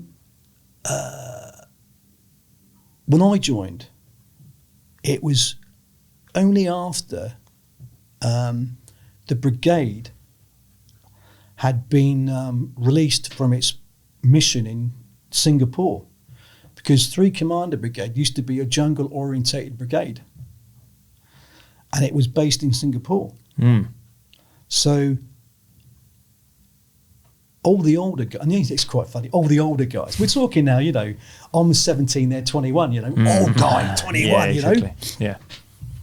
And they'd done 3 years in Singapore in the jungle, and they'd been in the jungles, and that certainly bred a different sort of guy. And also the life in the Far East, and they were pretty crazy dudes, great guys, and they were so funny, and they had so many stories. And then you got the command structure where the RSM, who was in Korea, he fought in Korea. And he's a real ninja. And you look at him, whoa. Yeah, you keep away from that man, because if he sees you, he will find something wrong and he will correct you. Which I think is a good thing, actually. It keeps everybody on their toes, up the command structure as well, because they will also confront bad officers, or officers, keep them on their toes to a certain, to a certain extent. It's a very good system. And you can only respect that. The guy fought with the Americans at the Chosin Reservoir. A troop sergeant who fought in Aden, who fought in Borneo. That was Brit in sort of Vietnam. All the younger guys who've been in Northern Ireland and other places. And they've got some pretty wild stories. But they're so funny. That was the great thing about the Royal Marines. The guys were a laugh a minute. So it's serious. But when the opportunity arose, everybody would be laughing. And I think when you do a demanding job, especially physically and in the uncomfort zone of bad weather and everything else, the ability to laugh at others and oneself is a very good thing. And I felt the Royal Marines had a fantastic sense of humour, and it seemed to breed comedians, you know? And that may be interesting to civilians, because they think, you know, all you do is you get shouted at, you know, and you don't know what to do yourself. And civilians will tell you, what's it like being shouted at all day? What's it like being told when you can go to the toilet? And you're like, go away, fool, you know? People are trained to think for themselves. Mm-hmm. Because otherwise you will it not doesn't work. Well, it can work, but you've got a very bad army. Mm-hmm. It can't do much. So it was actually a very pleasant, enjoyable atmosphere. And what I missed when I did leave the Royal Marines and change uniforms, there was no humour in the EDF. No humour. There was no humour. You know, they didn't get it, you know. They couldn't laugh at themselves. They didn't get it. And I did miss that factor. Unfortunately, I could put it behind myself, as we discussed earlier. That was yesterday. Yeah. It's nothing. And the funny thing is, you know what? As you get to know Estonians, and you do get more close, and then you do get more experienced, that then does creep in, and it is the same. It is. You know, it is. Yeah. It's there. It is there. It is there. It is there. It's not so obvious. No, it's not as obvious. And it's, as they say, I thought it was quite amusing. You know, how do you tell a happy Estonian? How do you tell an unhappy Estonian? You know, you don't. You don't. Do you? There's no, you know. But in many ways, I found Estonians very similar to the old British attitude, actually. Yeah, I mean, we have we have been influenced by many. I don't know what is Estonian really. It's a mixture of a lot of things. Yeah, but I would say that many things culture-wise are similar, which obviously helps to fit in. And yeah, you know, so yeah. So you are enjoying your life? Oh, so there's that, and then of course the next big event is I volunteered for the Falkland Islands. What did you know about that before you joined? It's actually, you took the words out of my mouth, because yet again the clever bastards. Yeah. On the promotional blurb that they sent out and put on the notice board, they described it as a tour just off of South America. I thought, well, that sounds interesting. You know, South America. And that's right, I'd had my 20th birthday when I joined the detachment in Royal Marines Pool, which is also where the SBS is homed. It's our naval assets, you know. It's a landing craft. And the actual detachment was called Naval Party 8901 for some strange reason. And we did a beat up together, which lasted for 3 months. And it was really what you could class as a platoon group, so a platoon-sized fighting force with all the extra assets to sort itself out. And it was the Falkland Islands. And because there's no internet and other ways to search these things, I didn't have a clue where I was going, except it was off South America.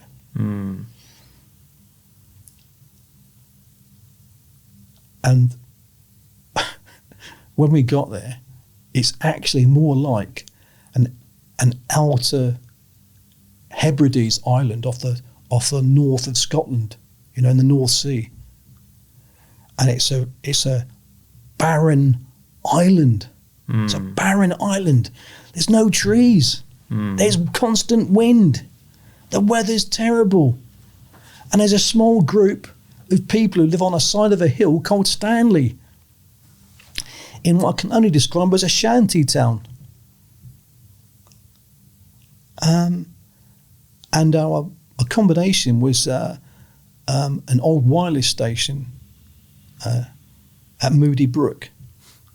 And when the Royal Marines took it over in the 60s, they just, and they're very good at this, they just made it home, But it'd been actually left vacant for 30 years, and we just refurbished it ourselves, or detachments had refurbished it themselves, and we also continued that process to make it, livable.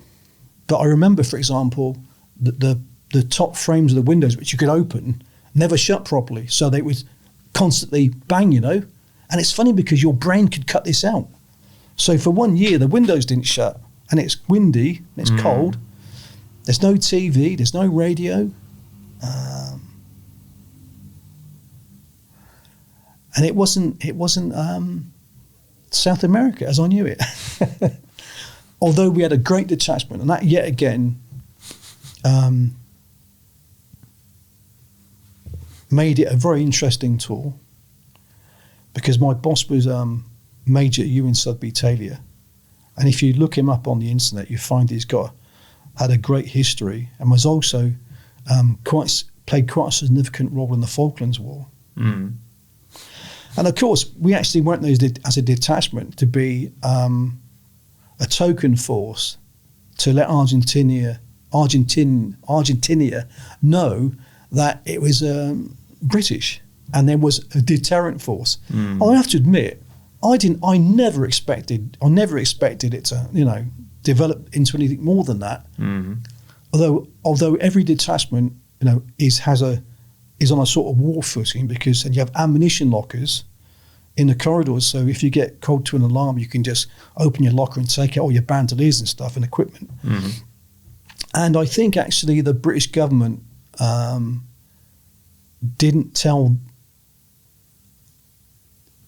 at our level the threat, because there was a real threat, and the only people who were let into the real threat was the OC. And I know in 1978, 79, when I did that tour, there was a real threat, and we trained for that threat and we rehearsed that threat. And the boss actually had some great ideas on what we would do and act as a guerrilla force, and not stay in Stanley and fight, but disappear after initial shock of meeting them, and then withdraw, because 30, 40 men can't defeat thousands of Argentinian troops. But that year was, I think, a great building year for me, because yet again I was one of the youngest guys on it. Because at that time you had to have done at least one draft, that's one commission in a unit, and lots of the guys had done 2 or 3. So it was an older person's draft actually. And I think they recognised that because it was a very isolated situation, they had to make sure that guys were mature enough to get to put up with it. So was it the first time when you started feeling that, okay, this is something that is not training? Well, it's still training, because you still do training, but you've also got a job to do, which is also you've got to do things like continual maintenance, and you do patrols. And if you're in a unit, previously, you do train because that is life. Life is, as I said before, I didn't say, but my father, when I walked out of the door of my home, and I looked behind, and I said, "Dad, I can't wait to finish training." And he said to me, and he was behaved like an officer. He said, "You never finish training," and it was an admonishment. And yet again, I didn't quite understand it at the time. I fully understand it now. So yeah, I mean, if you're in a rifle company, it is constant training. I mean, that's your job, is to train and get better, and also to train for your next job or commitment. So it is continual training. You never stop training. Absolutely. And because that was my life, I never ever considered, why are we doing this again? Mm-hmm. We're doing section battle drills again this week. Why? Because we're going to get better. We're going to have some harder problems to solve, you know. So when things started to escalate there? On the Falklands. For you, yes. Where were you, and how did you start thinking about it? Well, that's going to be a different different time actually, right. because I'm now doing the year. Okay. Yeah, I'm now doing the year. Yep. And I also remember thinking about it that this is like living in the 1920s. Very unique experience. Mm-hmm. So I took that from it, and I was still young. So I think I learnt some good things at a young age of being in such an environment without all the luxuries, by being in such a close group of people that we only had each other's conversation as entertainment. And it was, I suppose, a bit like the old times where, you know, you would sit in the parlour with your children and family and you'd discuss things. So I would go into other people's rooms at night and just talk. And we'd be laughing and telling stories. Mm-hmm. And if I wasn't doing that, I was reading a book. And of course, what you can do to replace that is to drink. So how did you choose the books? Or why did that happen? We had a big library of books, and I just read a book non-stop. And of course, we had our own bar, you know, and our bar was empty in the week, which I think was great, you know. And I gave myself a set of rules, which was you don't drink in the week, you don't drink in the day, and I can have a drink on Friday and Saturday night, you know, if I wasn't on duty. And I've kept that actually throughout my life, because the detachment we took over from had a drinking problem, you know, definitely. It got out of control. And when I saw it, I was quite shocked, you know, and that's at every level, you know. And, I can imagine. The detachments were renowned for it, being left in such an isolated situation. For a year. Yeah. Basically, you're left to live in a shack on your own for a year. Yeah. And you can really become an idiot. Although they still did their job, but I made sure that, perhaps I'm being a bit harsh, but certainly the detachment we took over from were wild men. And we were choir boys compared to them, you know. But we still had a great time though. I still enjoyed it, you know. It was a fascinating experience at such a young age. And of course, when it kicked off in '82, I was obviously very familiar with the island, and I knew exactly where we were going and what the place was like. So that actually did pay off. You had a possibility to wreck before for a year. Well, we actually used to give lectures on the Canberra. Myself, I was second in command of the section, and my other buddy was the section commander, and we'd both been on the NP 8901 tour, and we were in K Company 42 Commando. So on board the Canberra going down there, we used to give int lessons or intelligence lessons to all the battalions on board the ship. And all my photographs were very quickly turned into slides by the military. So I'd use all my photographs to show them what the island looked like, because you know what, nobody had a clue. Absolutely, nobody had a clue. There was a massive British intelligence or planning. I said planning failure. They didn't even have any maps. And I think the hierarchy, or whoever you want to call them, or whoever within the hierarchy, actually intended to give the island up if invaded. But they made one mistake. Margaret Thatcher, you know.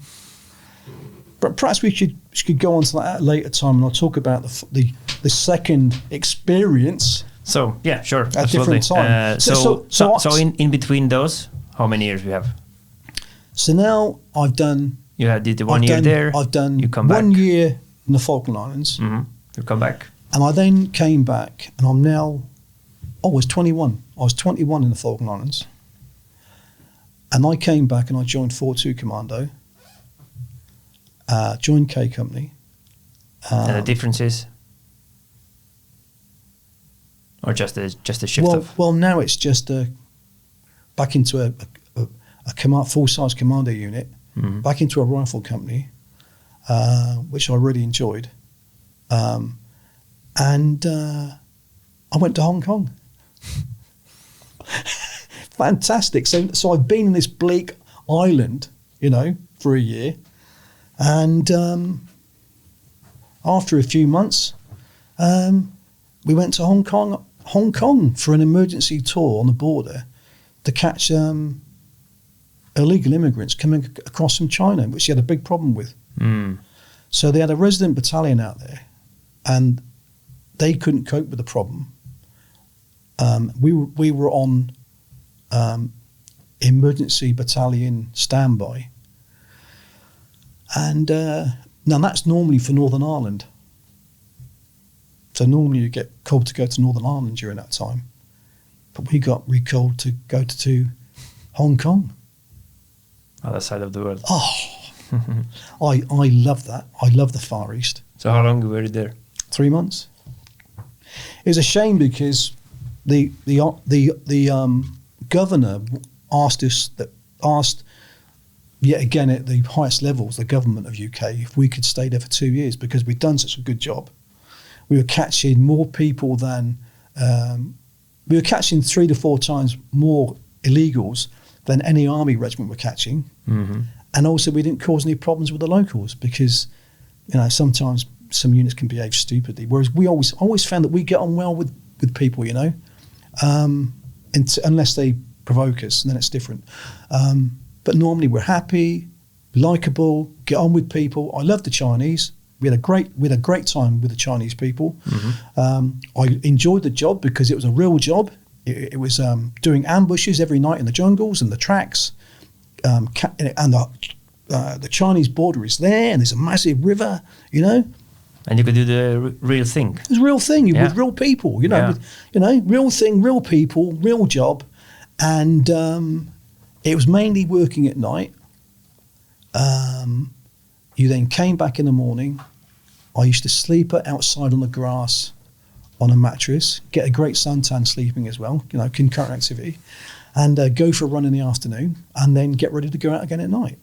And then every so often you got R&R in Hong Kong Island, which was fantastic, And that's 3 months. 3 months, repetition all the time. You're getting that repetition. But it was great. It was really enjoyable. I really enjoyed it. So sleep, work. But I enjoyed the job as well. Absolutely. And then every so often you get 3 or 4 days in Hong Kong Island, and I remember, and it was quite cheap. I got a air-conditioned taxi, and it was an old-style American vintage car with air conditioning, and it cost me next to nothing, and it drove me to Hong Kong Island. I thought, this is like, wow, for a 21-year-old. And of course, looking back to the place I'd been in previous to this. But of course, as you know, this is the great thing about military life. You can go from one extreme to the other, And I like that extreme of the heat and the humidity and the jungle. Yeah. And the people and the bizarreness of it, I really enjoyed that. It was great. And I was in the unit running team then. And we did well in competitions against the Resident Army Battalion, the Resident Gurkha Battalion, and other events. It was a great tour. So you get back from there. What's next? And then went to Norway, and that's the other extreme, And that was my first winter.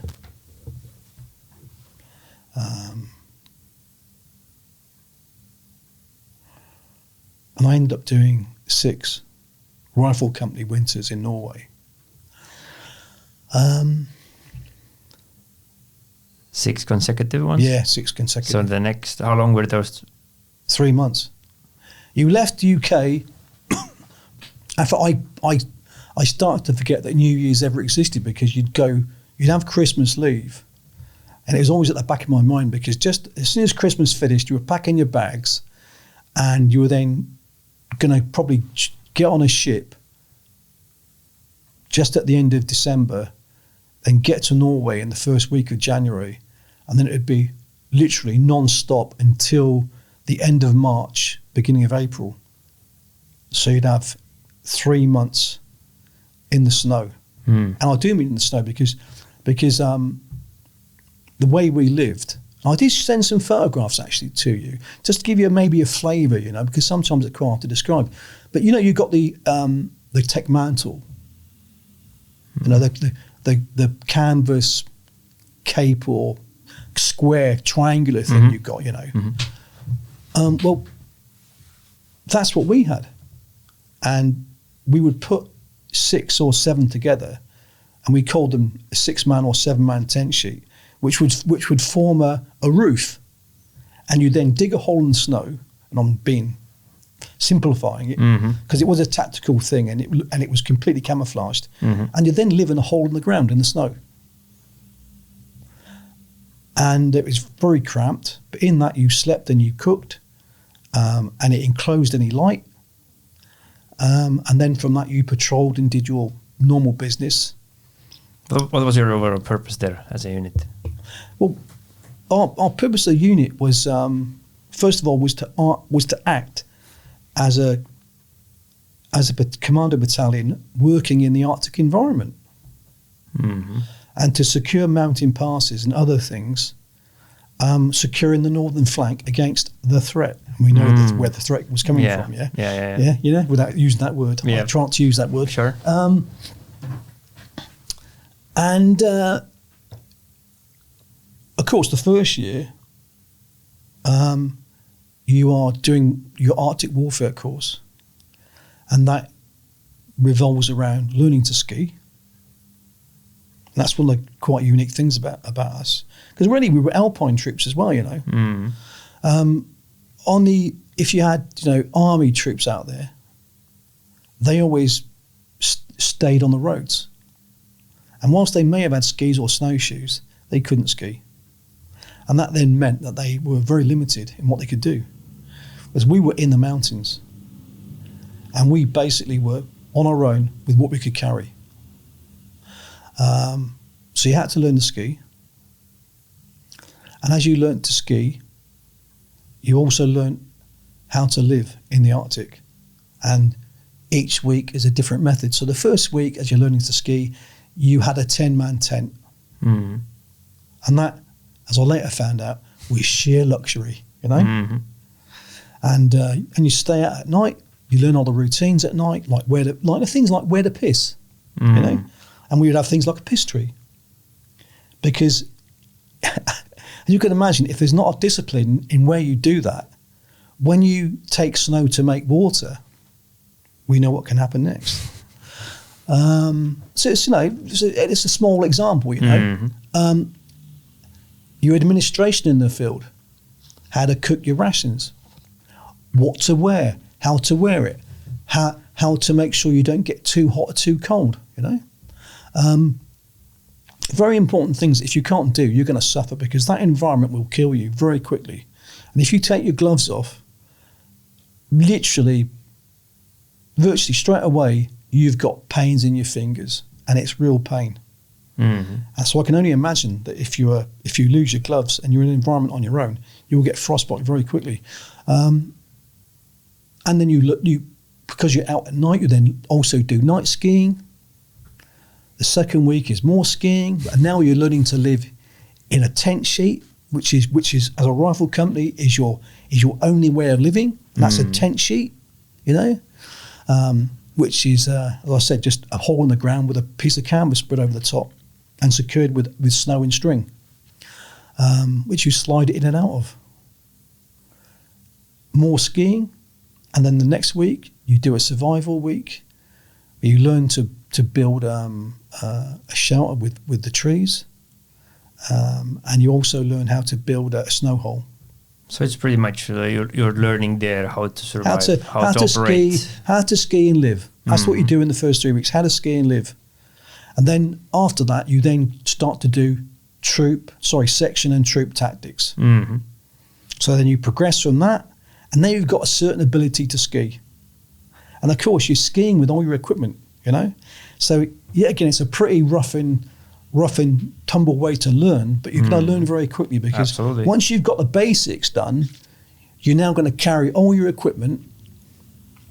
You're going to build your own home in the Arctic, but it's a tactical home, and then you start to do tactics with it. So it's all tactical. So you'll go on a tactical exercise, and now incorporate all what you've learned living, because living then becomes the easy bit. You've now learned to survive and live, or live and survive, and then we add on. Now we're doing it again.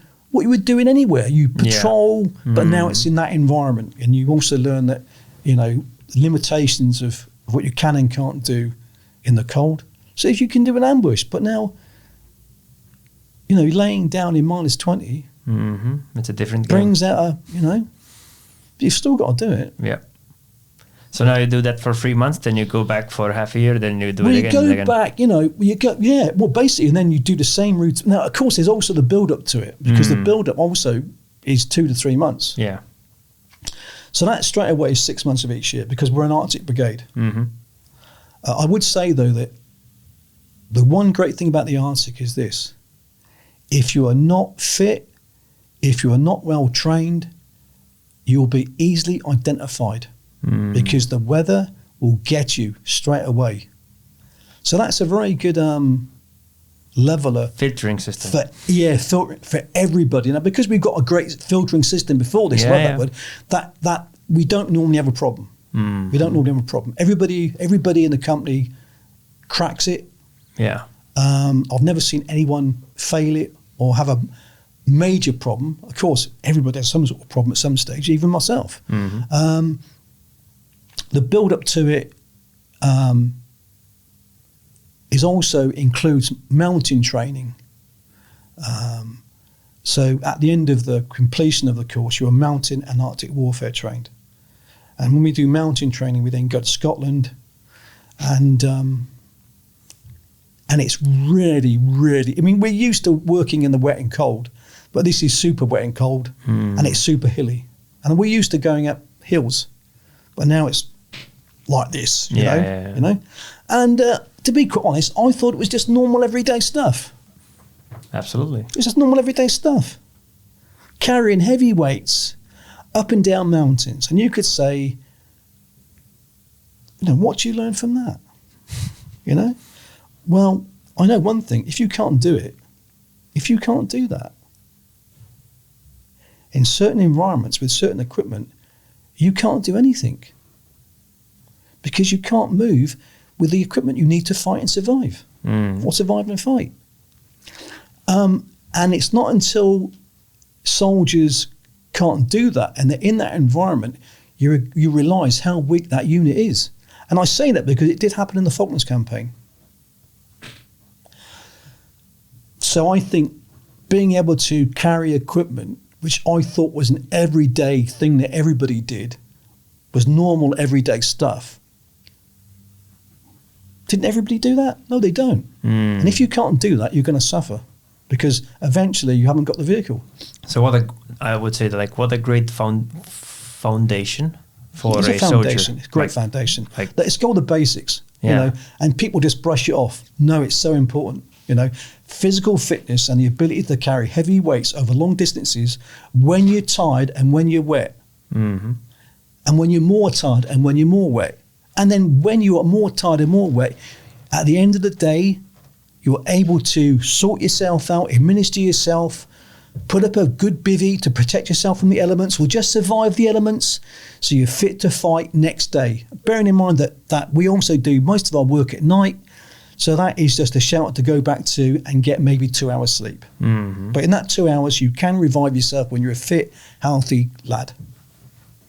So that's pretty much what's going on in now the next few years, right? Yes, and that went on now for. Thing is, 6 rotations. That goes on because we were committed to that job. That was guaranteed for 6 months of every year, and then for the rest of the year, something like Hong Kong would pop up. Yeah. Something like going to Canada would come up. Then in between this, Northern Ireland would come up, you know? So there was also something else that was also coming up. Yeah. So you were away most of the year. So you can actually live soldier's life.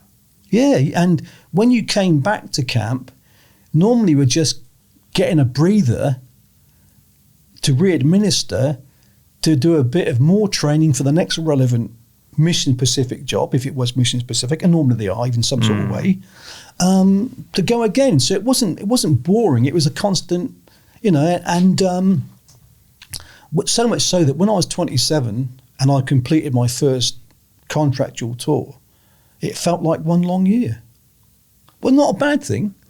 I just laughed. What's the contractual? Well, in those days, you could sign up for 9 years. Okay. And it was actually 3 years, 9 years, 14 years, and 22. Of course, when I'm 17, I signed for 9 because to me that was a lifetime. You know? Yeah. Wow, 27, old man. You know, that's how you think. You know. Yeah. Old man, 27. That's long enough for me. I was actually in Northern Ireland at 27. And that's in between the Norwegian rotation. Yeah. So you come out from Ireland, you go to Norway. Yeah. There's no let up. Yeah. You know, there's no like, oh, we've been to Ireland, we're not going to go to. No. It's all planned. So it's in between, like a sandwich, you know. Yeah. And that's why there's so many divorces. Oh, absolutely. Just, you know, You're never home. it's just, you know, I didn't even bother to learn to drive because what's the point? You buy a car, I never bloody can't use it. So, and I mean that, you know. Yeah, and it's the I get same it. with getting married. I thought, nah, not doing that. I saw so many divorces, and of course, you know the divorce system in UK. You lose everything, you know. I'd never have been, as I mentioned before, I didn't need. It wasn't this draw towards children. I didn't want a family. I'd come from a large family. Yeah. So that did help. So I was in the short-term relationships. And they knew it, and look, I'm going away. And if you want to, you know, if you want to stay, when I come, whatever, you know. Yeah. But I won't commit myself because I was committed to my. Must it sound a bit sad? I was committed to my job. I love my job. Yeah. And that comes first. Mm-hmm. And if I'd got married, I would have put marriage first. You can't have it both ways. Yeah. And I have to admit, the Royal Marines did get quite mature about this. And even once we had a lecture by a general, he said, look, we understand that your family must come first. But there's a balance. So they try and do balance it. They do try and balance your career so you get family time. But I could never have done this job here if I'd been married. For example, I couldn't have taken other jobs at a snap of a question. No way. Because you can't put your family under that same pressure and situation. So the war happens pretty much after the rotations. So now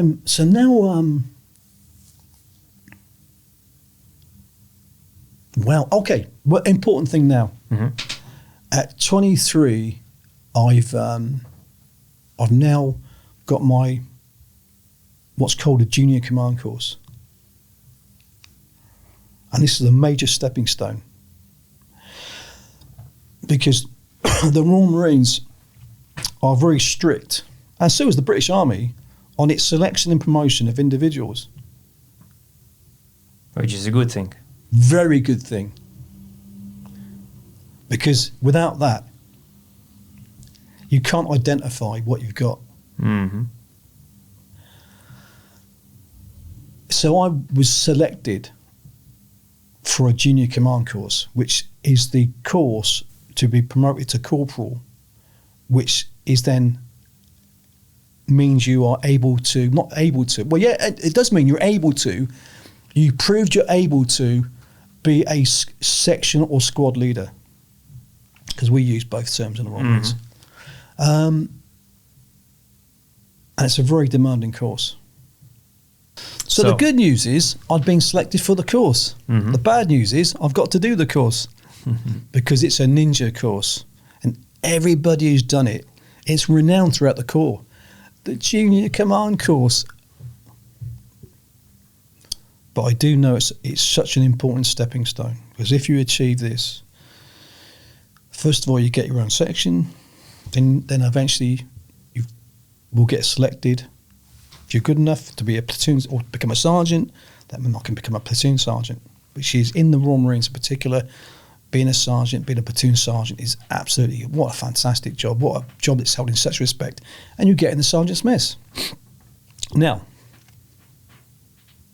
big thing though, the big thing is passing the junior command course. And also going back to the Commando Training Centre. So as I talked about earlier, you've gone from that strict environment now to, you understand that that's not everyday life. And then you're going back to, even now you are an experienced Lance Corporal now, because you get promoted to Lance Corporal to do this, one stripe. You are now a number again. And you don't even feel like you're a Royal Marine. And you do get a number to wear. Mm. That's quite intimidating, uncomfortable, but I think very necessary. And how long is that course, and what do you do 3 there? months. And now what does that look like? Well, importantly, the job is going to, where applicable, teach what you need to know as a section commander, and then test you as a section commander. In particular, tactically, in all your battle drills. Is it like a ranger school-ish? I'd imagine, yeah, I've read some of these. It's you know, and in fact, the Rangers actually were born from the Commandos in World War II. Mm-hmm. So it is based on limited teaching and massive doing, performing and showing. Yeah, it's still under ranger school. very strict conditions and criteria. Mm-hmm. And the slightest mistake is an instant, we call Freddy, F for Freddy, fail. Yep. And if you fail your command tasks, you fail the course. No ifs, no buts. You can be good at other things. You fail your ambush, you fail your section your section battle drill, and they've been very well planned. So you can methodically state what you didn't do, why you would have been unsuccessful, fail, and you will fail the course. Mm. And the other things on it are of course I'm condensing it, are how to give lectures, how to practice weapons. Because at that stage, the criteria is you don't teach a weapon, although saying that, you are expected to teach a weapon if people have forgotten it. But at that stage in training, you are taught to practice weapons in a strict, controlled manner, so that at every level you're bringing somebody back up to the standard of when they were taught it, to that standard, so they can pass weapon training tests. That's your job as a section commander, and that's all weapons within the platoon. And you've got to prepare and give lectures, yet again about any subject, and also about a military subject. Like an instructor's course. Yeah, like a mini instructor's course. Yeah, but you are not seen as an instructor. It's just what an NCO does. Mm-hmm. You're not an instructor. It's what an NCO does. And there's a difference that will come out later, because, as you said, later on in my career, I was a platoon weapon instructor, and there's a big difference. Mm. So my instructors were platoon weapon instructors, which we'll talk about at a later stage. And they are feared throughout the Corps because they are the arbiter of standards. So when you say PW, it's like, oh my God, he's a PW, you know?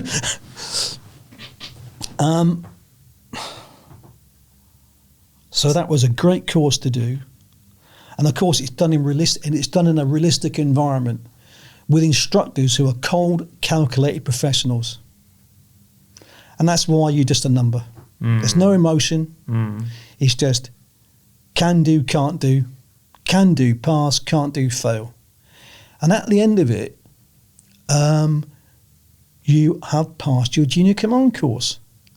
And what's important is that you have passed your junior command course. It's not the badge. He's passed his junior command It is. It's like no, he's passed his ninja course. Yeah. And I now understand the complete relevance of that as I saw other things later on in life. So what was the main things you learned from there? If there is a few significant differences that opened your mind to something new. First of all, because when you get selected for that, you're meant to be at a certain standard. Yeah. You've proven to be yourself at a certain standard. So it's just rather a measurement of where you are. It's a measurement of the standard that you're expected to do. Got it. So we're not going to treat you like babies. Yeah. No, you're meant to be able to do this. But before you do it, they will give some refreshment to make sure that everybody, because, some guys, though, might be from other jobs that are not a rifle company, because we are a self-sufficient unit. So in fairness, they get an upgrade or remind. And then you get tested. And of course, in realistic conditions, when you're very tired, the bad weather conditions and lack of sleep, So it reassures you that you are up to the standard. And the important thing is you are confident. You have confidence in yourself, and the training team are confident you can do the job.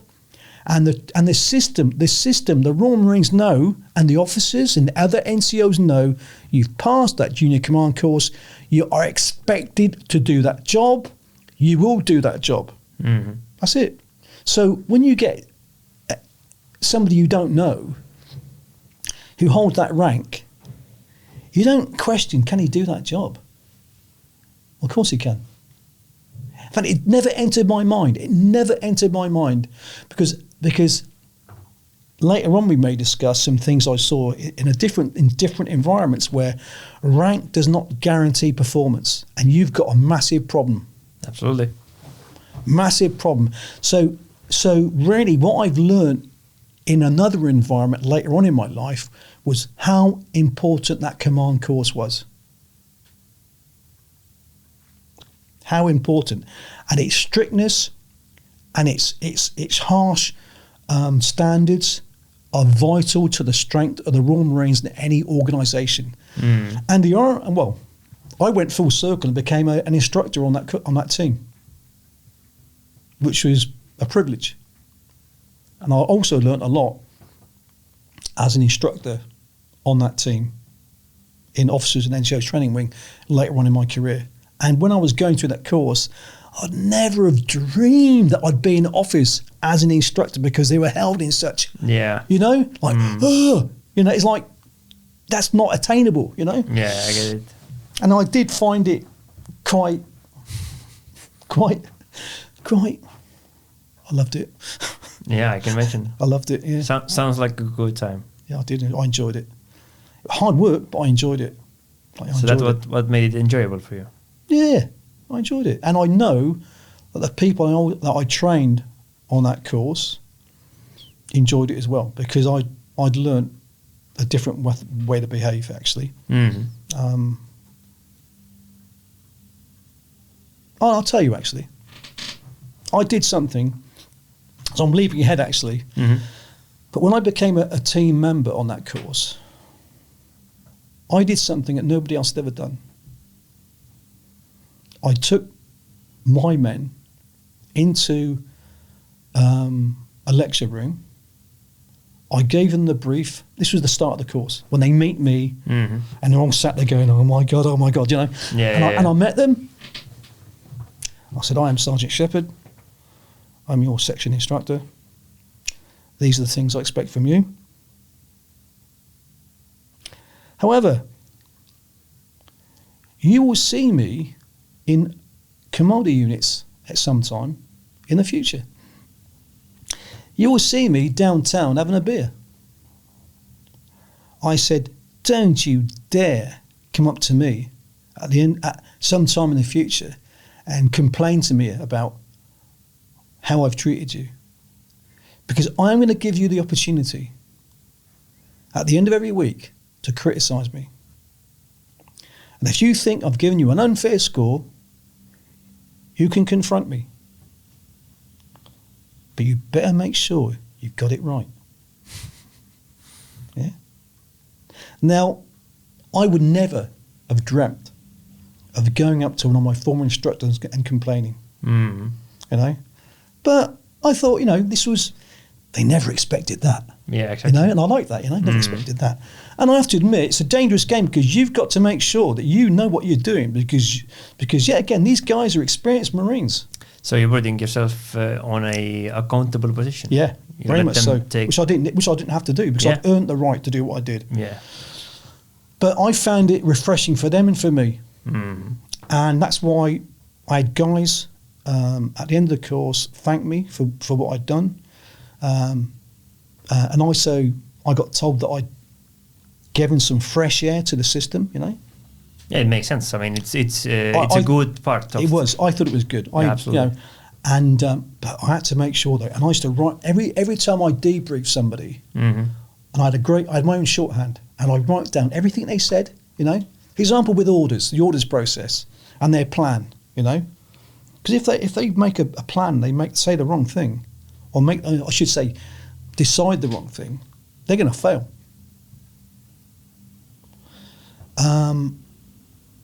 So I got criticised once. You failed me, I should have passed. Okay, why should you have passed? You failed me for this. And also, you see, I've been in their shoes.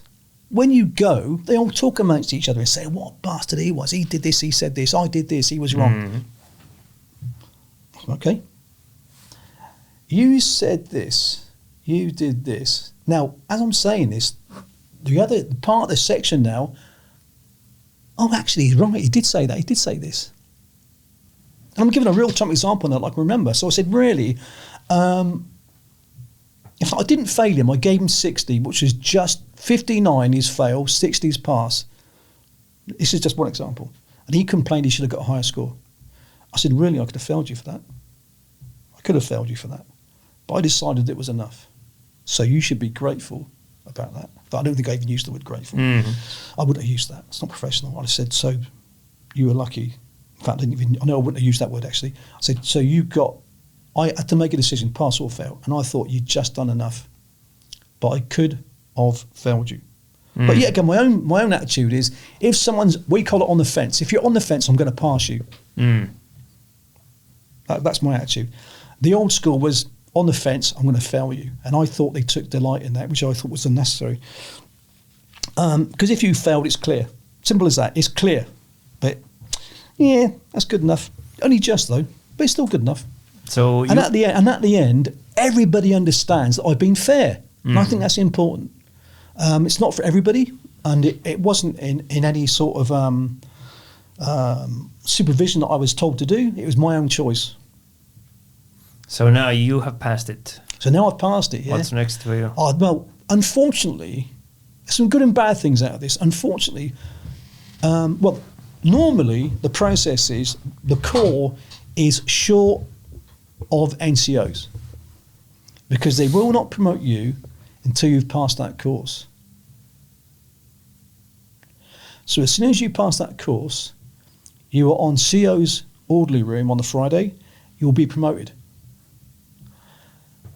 Oh, I was very unlucky. 4-1 Commando had just been disbanded while I was on the course, defence cuts. This now gave the Corps too many NCOs. Mm. So I had to stay second in command. But you know what? I was with my best friend who I'd also served with during the Falklands campaign. Sorry, who I would serve with in the Falklands campaign. Yeah. But I also served with on that detachment. Mm. As I said, great friend. I was talking to him on Monday night on FaceTime. You know, it's amazing now, the technology. And for me, I'd passed that great hurdle. So I wasn't too bothered at that time.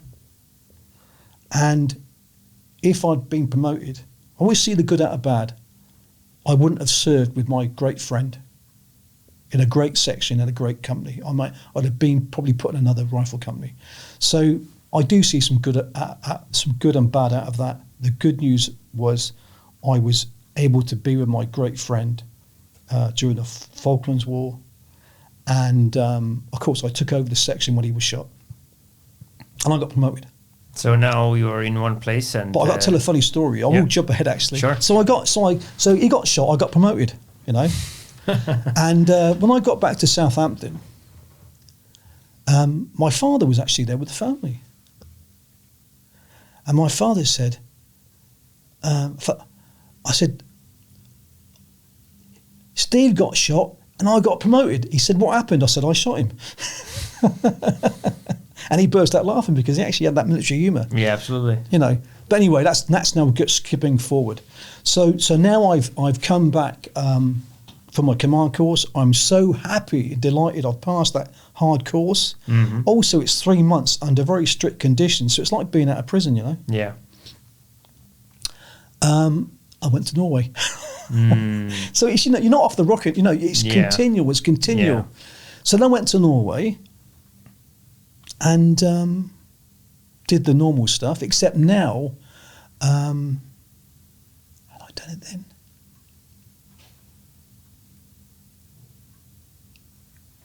Oh, that's right. I'm now a military ski instructor because that's now my third winter. In the winter before, which I'd done, afterwards, because of my skiing ability, I was selected to go on a military ski instructor's course. Because, of course, I mentioned they have to learn to ski. Well, who teaches them? It's us. So we have to also learn to teach to ski. So we get that qualification. And interestingly, it's done in Rjukan in Norway. And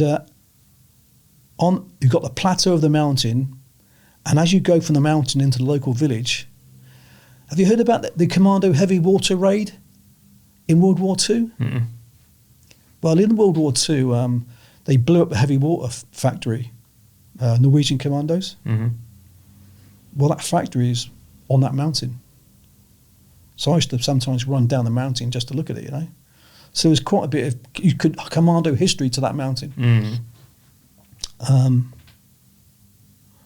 I might find a video about that actually, with the actual survivors who actually did that raid and send it to you later. It's fascinating. Yeah. So previous to this winter, I'd done my ski instructor's course. So now in the first 3 weeks, I'm also now teaching how to ski. And because I've done it, I can now teach all the other elements of it, you know, which we talk about how to make this, how to, you know.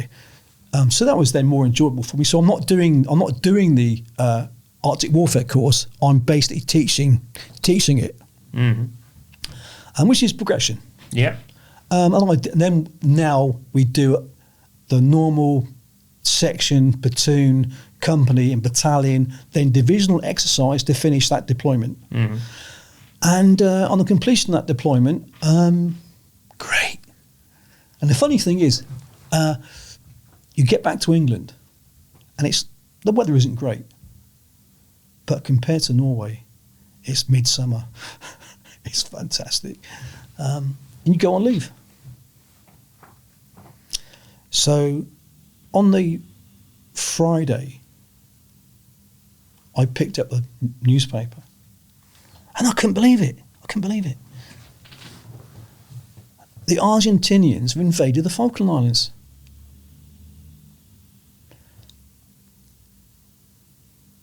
And although I'd done that tour,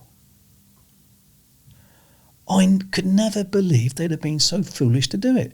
Though to be quite honest, they weren't foolish. It was if they'd chosen a different prime minister and a different time, I think they'd have been very successful. But it was still a shock. I never expected that. And you read it from the paper? Yeah, paper, yeah. And it showed the Marines surrendering, you know. Which I think was a fair option after they'd been told to by the governor. And what's the point of dying when you're surrounded? They'd done everything they could do. They'd held the enemy off. They'd made a point that numbered about 20 to 1. There's no point in Japanese kamikaze rubbish. Yeah. But they would have fought to the last man if they'd not been ordered to surrender. I know that would have happened. But the governor said, look, one guy's being shot. You've killed some Argentinians. We've made our point. Enough's enough. Where at that time did you start thinking that there will be a war? Yeah. I immediately said, we're going. And I was fuming. I was so angry, I was angry because I didn't know at that time how many people had been killed. So I was very angry and hyper. Excited? I'm not sure about that. I wanted to go. I was now like a dog, like a well, that's dog, what you were training for, dog right? that's been trained and it's on the leash, and the guy, you're like, let me off, let me off the leash, that's what I felt. Let me off the leash, I was gagging. Let me off that leash, owner. Let me off the leash. Yeah, and I waited, and I didn't get the call to go back. But I was convinced we've got to be going back. We've got to be recalled from leave.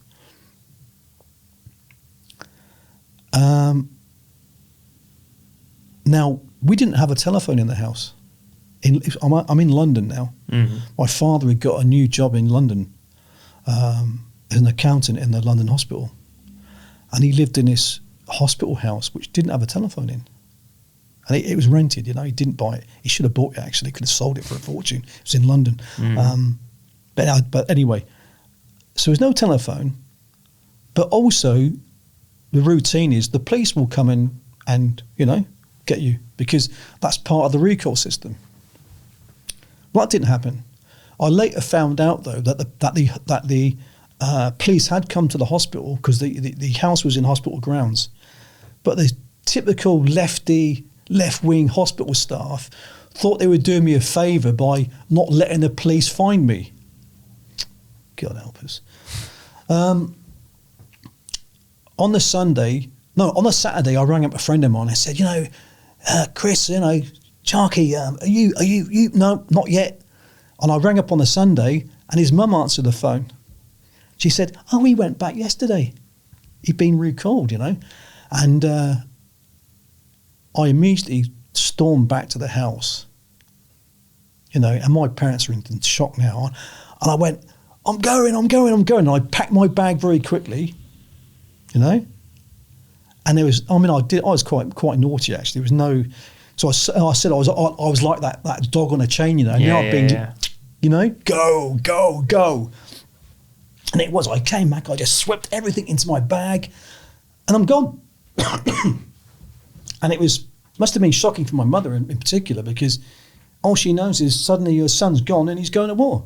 So I later found out from my younger brother that she really, really traumatised her.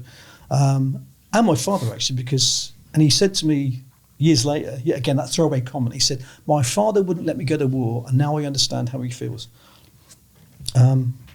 He followed me to the tube station. Yeah. And then I got on the train, and now I'm so upset that I may have missed the guys going on board the ship to go there. Because if I'd missed that, I thought, oh my God, if I'd missed that adventure. Mm-hmm. But I got back on the Sunday night. The unit's still there. I went to work back to the unit on Monday morning, and it's just a massive preparation. Of course, I reported to the sergeant major back. Yeah, great, because again, we're on leave. I mean, some guys, are all over there. Some guys are, all over the world, Mm-hmm. But guys came back. And that was a very exciting week. Very exciting. It wasn't. I use that word adventure. It was an adventure. It was what I joined up for. Mm-hmm. And the rifle companies are normally under strength. And we've got the HQ company. And suddenly, all the general duty Marines from the HQ company were taken out and put into the rifle companies to bring them up to absolute full strength. And now the company looked about 20% bigger. It looked like a proper rifle company. And of course, a lot of the HQ elements were of no use to us, because, especially like the motor transport, they understood that these vehicles can't travel on that terrain. So we were able to get these extra resources. So you now are preparing. Yeah. Redrawing our Arctic warfare kit we'd handed in the week before. We are on leave. I think at that time it was more preparation from the headquarters and the company commander's point of view, you know. Mm-hmm. We basically got our equipment and we were gone. The other big event or thing that I noticed that week was that some officers were let go. Because now it was on. You needed Because, cool guys. Well, okay, I'll tell one real-time experience I saw with my own eyes. So we had a lieutenant who yet again, he passed out of training the previous September. But within our system, although they are commissioned lieutenants when they join us, they are still under probation. I think I'm correct in that. For 2 years from the date they join. So they're under probation. And in fact, it's regardless whether they're probation or not. If the hierarchy decide you're going, you will resign your commission. End of story. You don't get asked. We do get asked in the officers' world, but you can't say no. And I was in now, the NCOs and the officers shared the same big team office. And I saw another officer come in, and he said to the 3-troop commander, "Give me my troop nominal." And he said, "It's my troop." He said, "No, it's not." And this guy's bewildered. So he gave the troop nominal over. He then went to see the company commander, and all I heard was, "Get out!" Excuse me. Company commander, I found out, was very busy. He also wasn't someone to suffer fools gladly.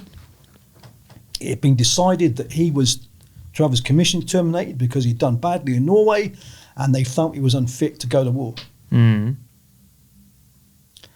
And now I'm putting the pieces together, the jigsaw pieces together after what I saw, because I'm still mystified. And then he left the company location and we never saw him again. And we later found out he'd been told that his commission had been cancelled. And he was off the camp, a civilian, by midday. And they don't knock about for 2 reasons. One, it's unfair for the officer to have to confront the men after having lost his commission. Must be very embarrassing. So you're gone. Very clinical. And I thought it was ruthless. Pretty brutal. Oh, was it? It was brutal. And you know what? It was necessary. Mm-hmm. Because what's coming needs different type of leadership. And what I've seen, later on in life, when you've got people in, regardless of rank, when you've got people in leadership positions that can't do the job and are dangerous, you don't give them another job. You get rid of them. That's it. Simple. Sadly, that's not how it works in some systems. Yes, it is sad because it's a rotten apple in the barrel, Yeah. So there was a lesson learnt for me then, which I didn't understand until later on in life. And then we had a final parade with all our equipment. The TV came. And it was just massive excitement and exhilaration that we're going to be able to do a job. And I mean a proper war. Yeah. To go to. I'm smiling now thinking about it, which is crazy really, because I said war's disgusting, and it is. Yeah. But it was brilliant. It was a fantastic experience. It's what I joined up for. Mm-hmm. And we're such a great bunch of people. Yep. Awesome. I remember when we finished the parade and got onto the coach to take us to Southampton to get on the ship, the civilian bus driver made a comment and he said, "My God, what a bunch of people. What a bunch of men." And I actually felt sorry for the Argentinians because they're going to take on the Waffen SS. That's how you know, that sort of, you know. Yep. You're taking on the bad boys. We don't muck about. And I would say that's a great place where we can park the bus today, and then next time we will start from the ship. Yeah, sure, for sure. And then we will see what happened then. Yeah. So we start off and then talking about the Falklands War and the things that I saw and learned from that experience. Exactly. And it was a good experience. Oh, absolutely. Good I can only experience. imagine. So we are somewhere. Let's see. We are on the first page. Okay. And that's good. So thank you for listening today. Thank you for coming today. It's been awesome. I love it. It's a pleasure. Thank you very much. And we will run it back. All right. Thank you. But that's it. Okay. Index.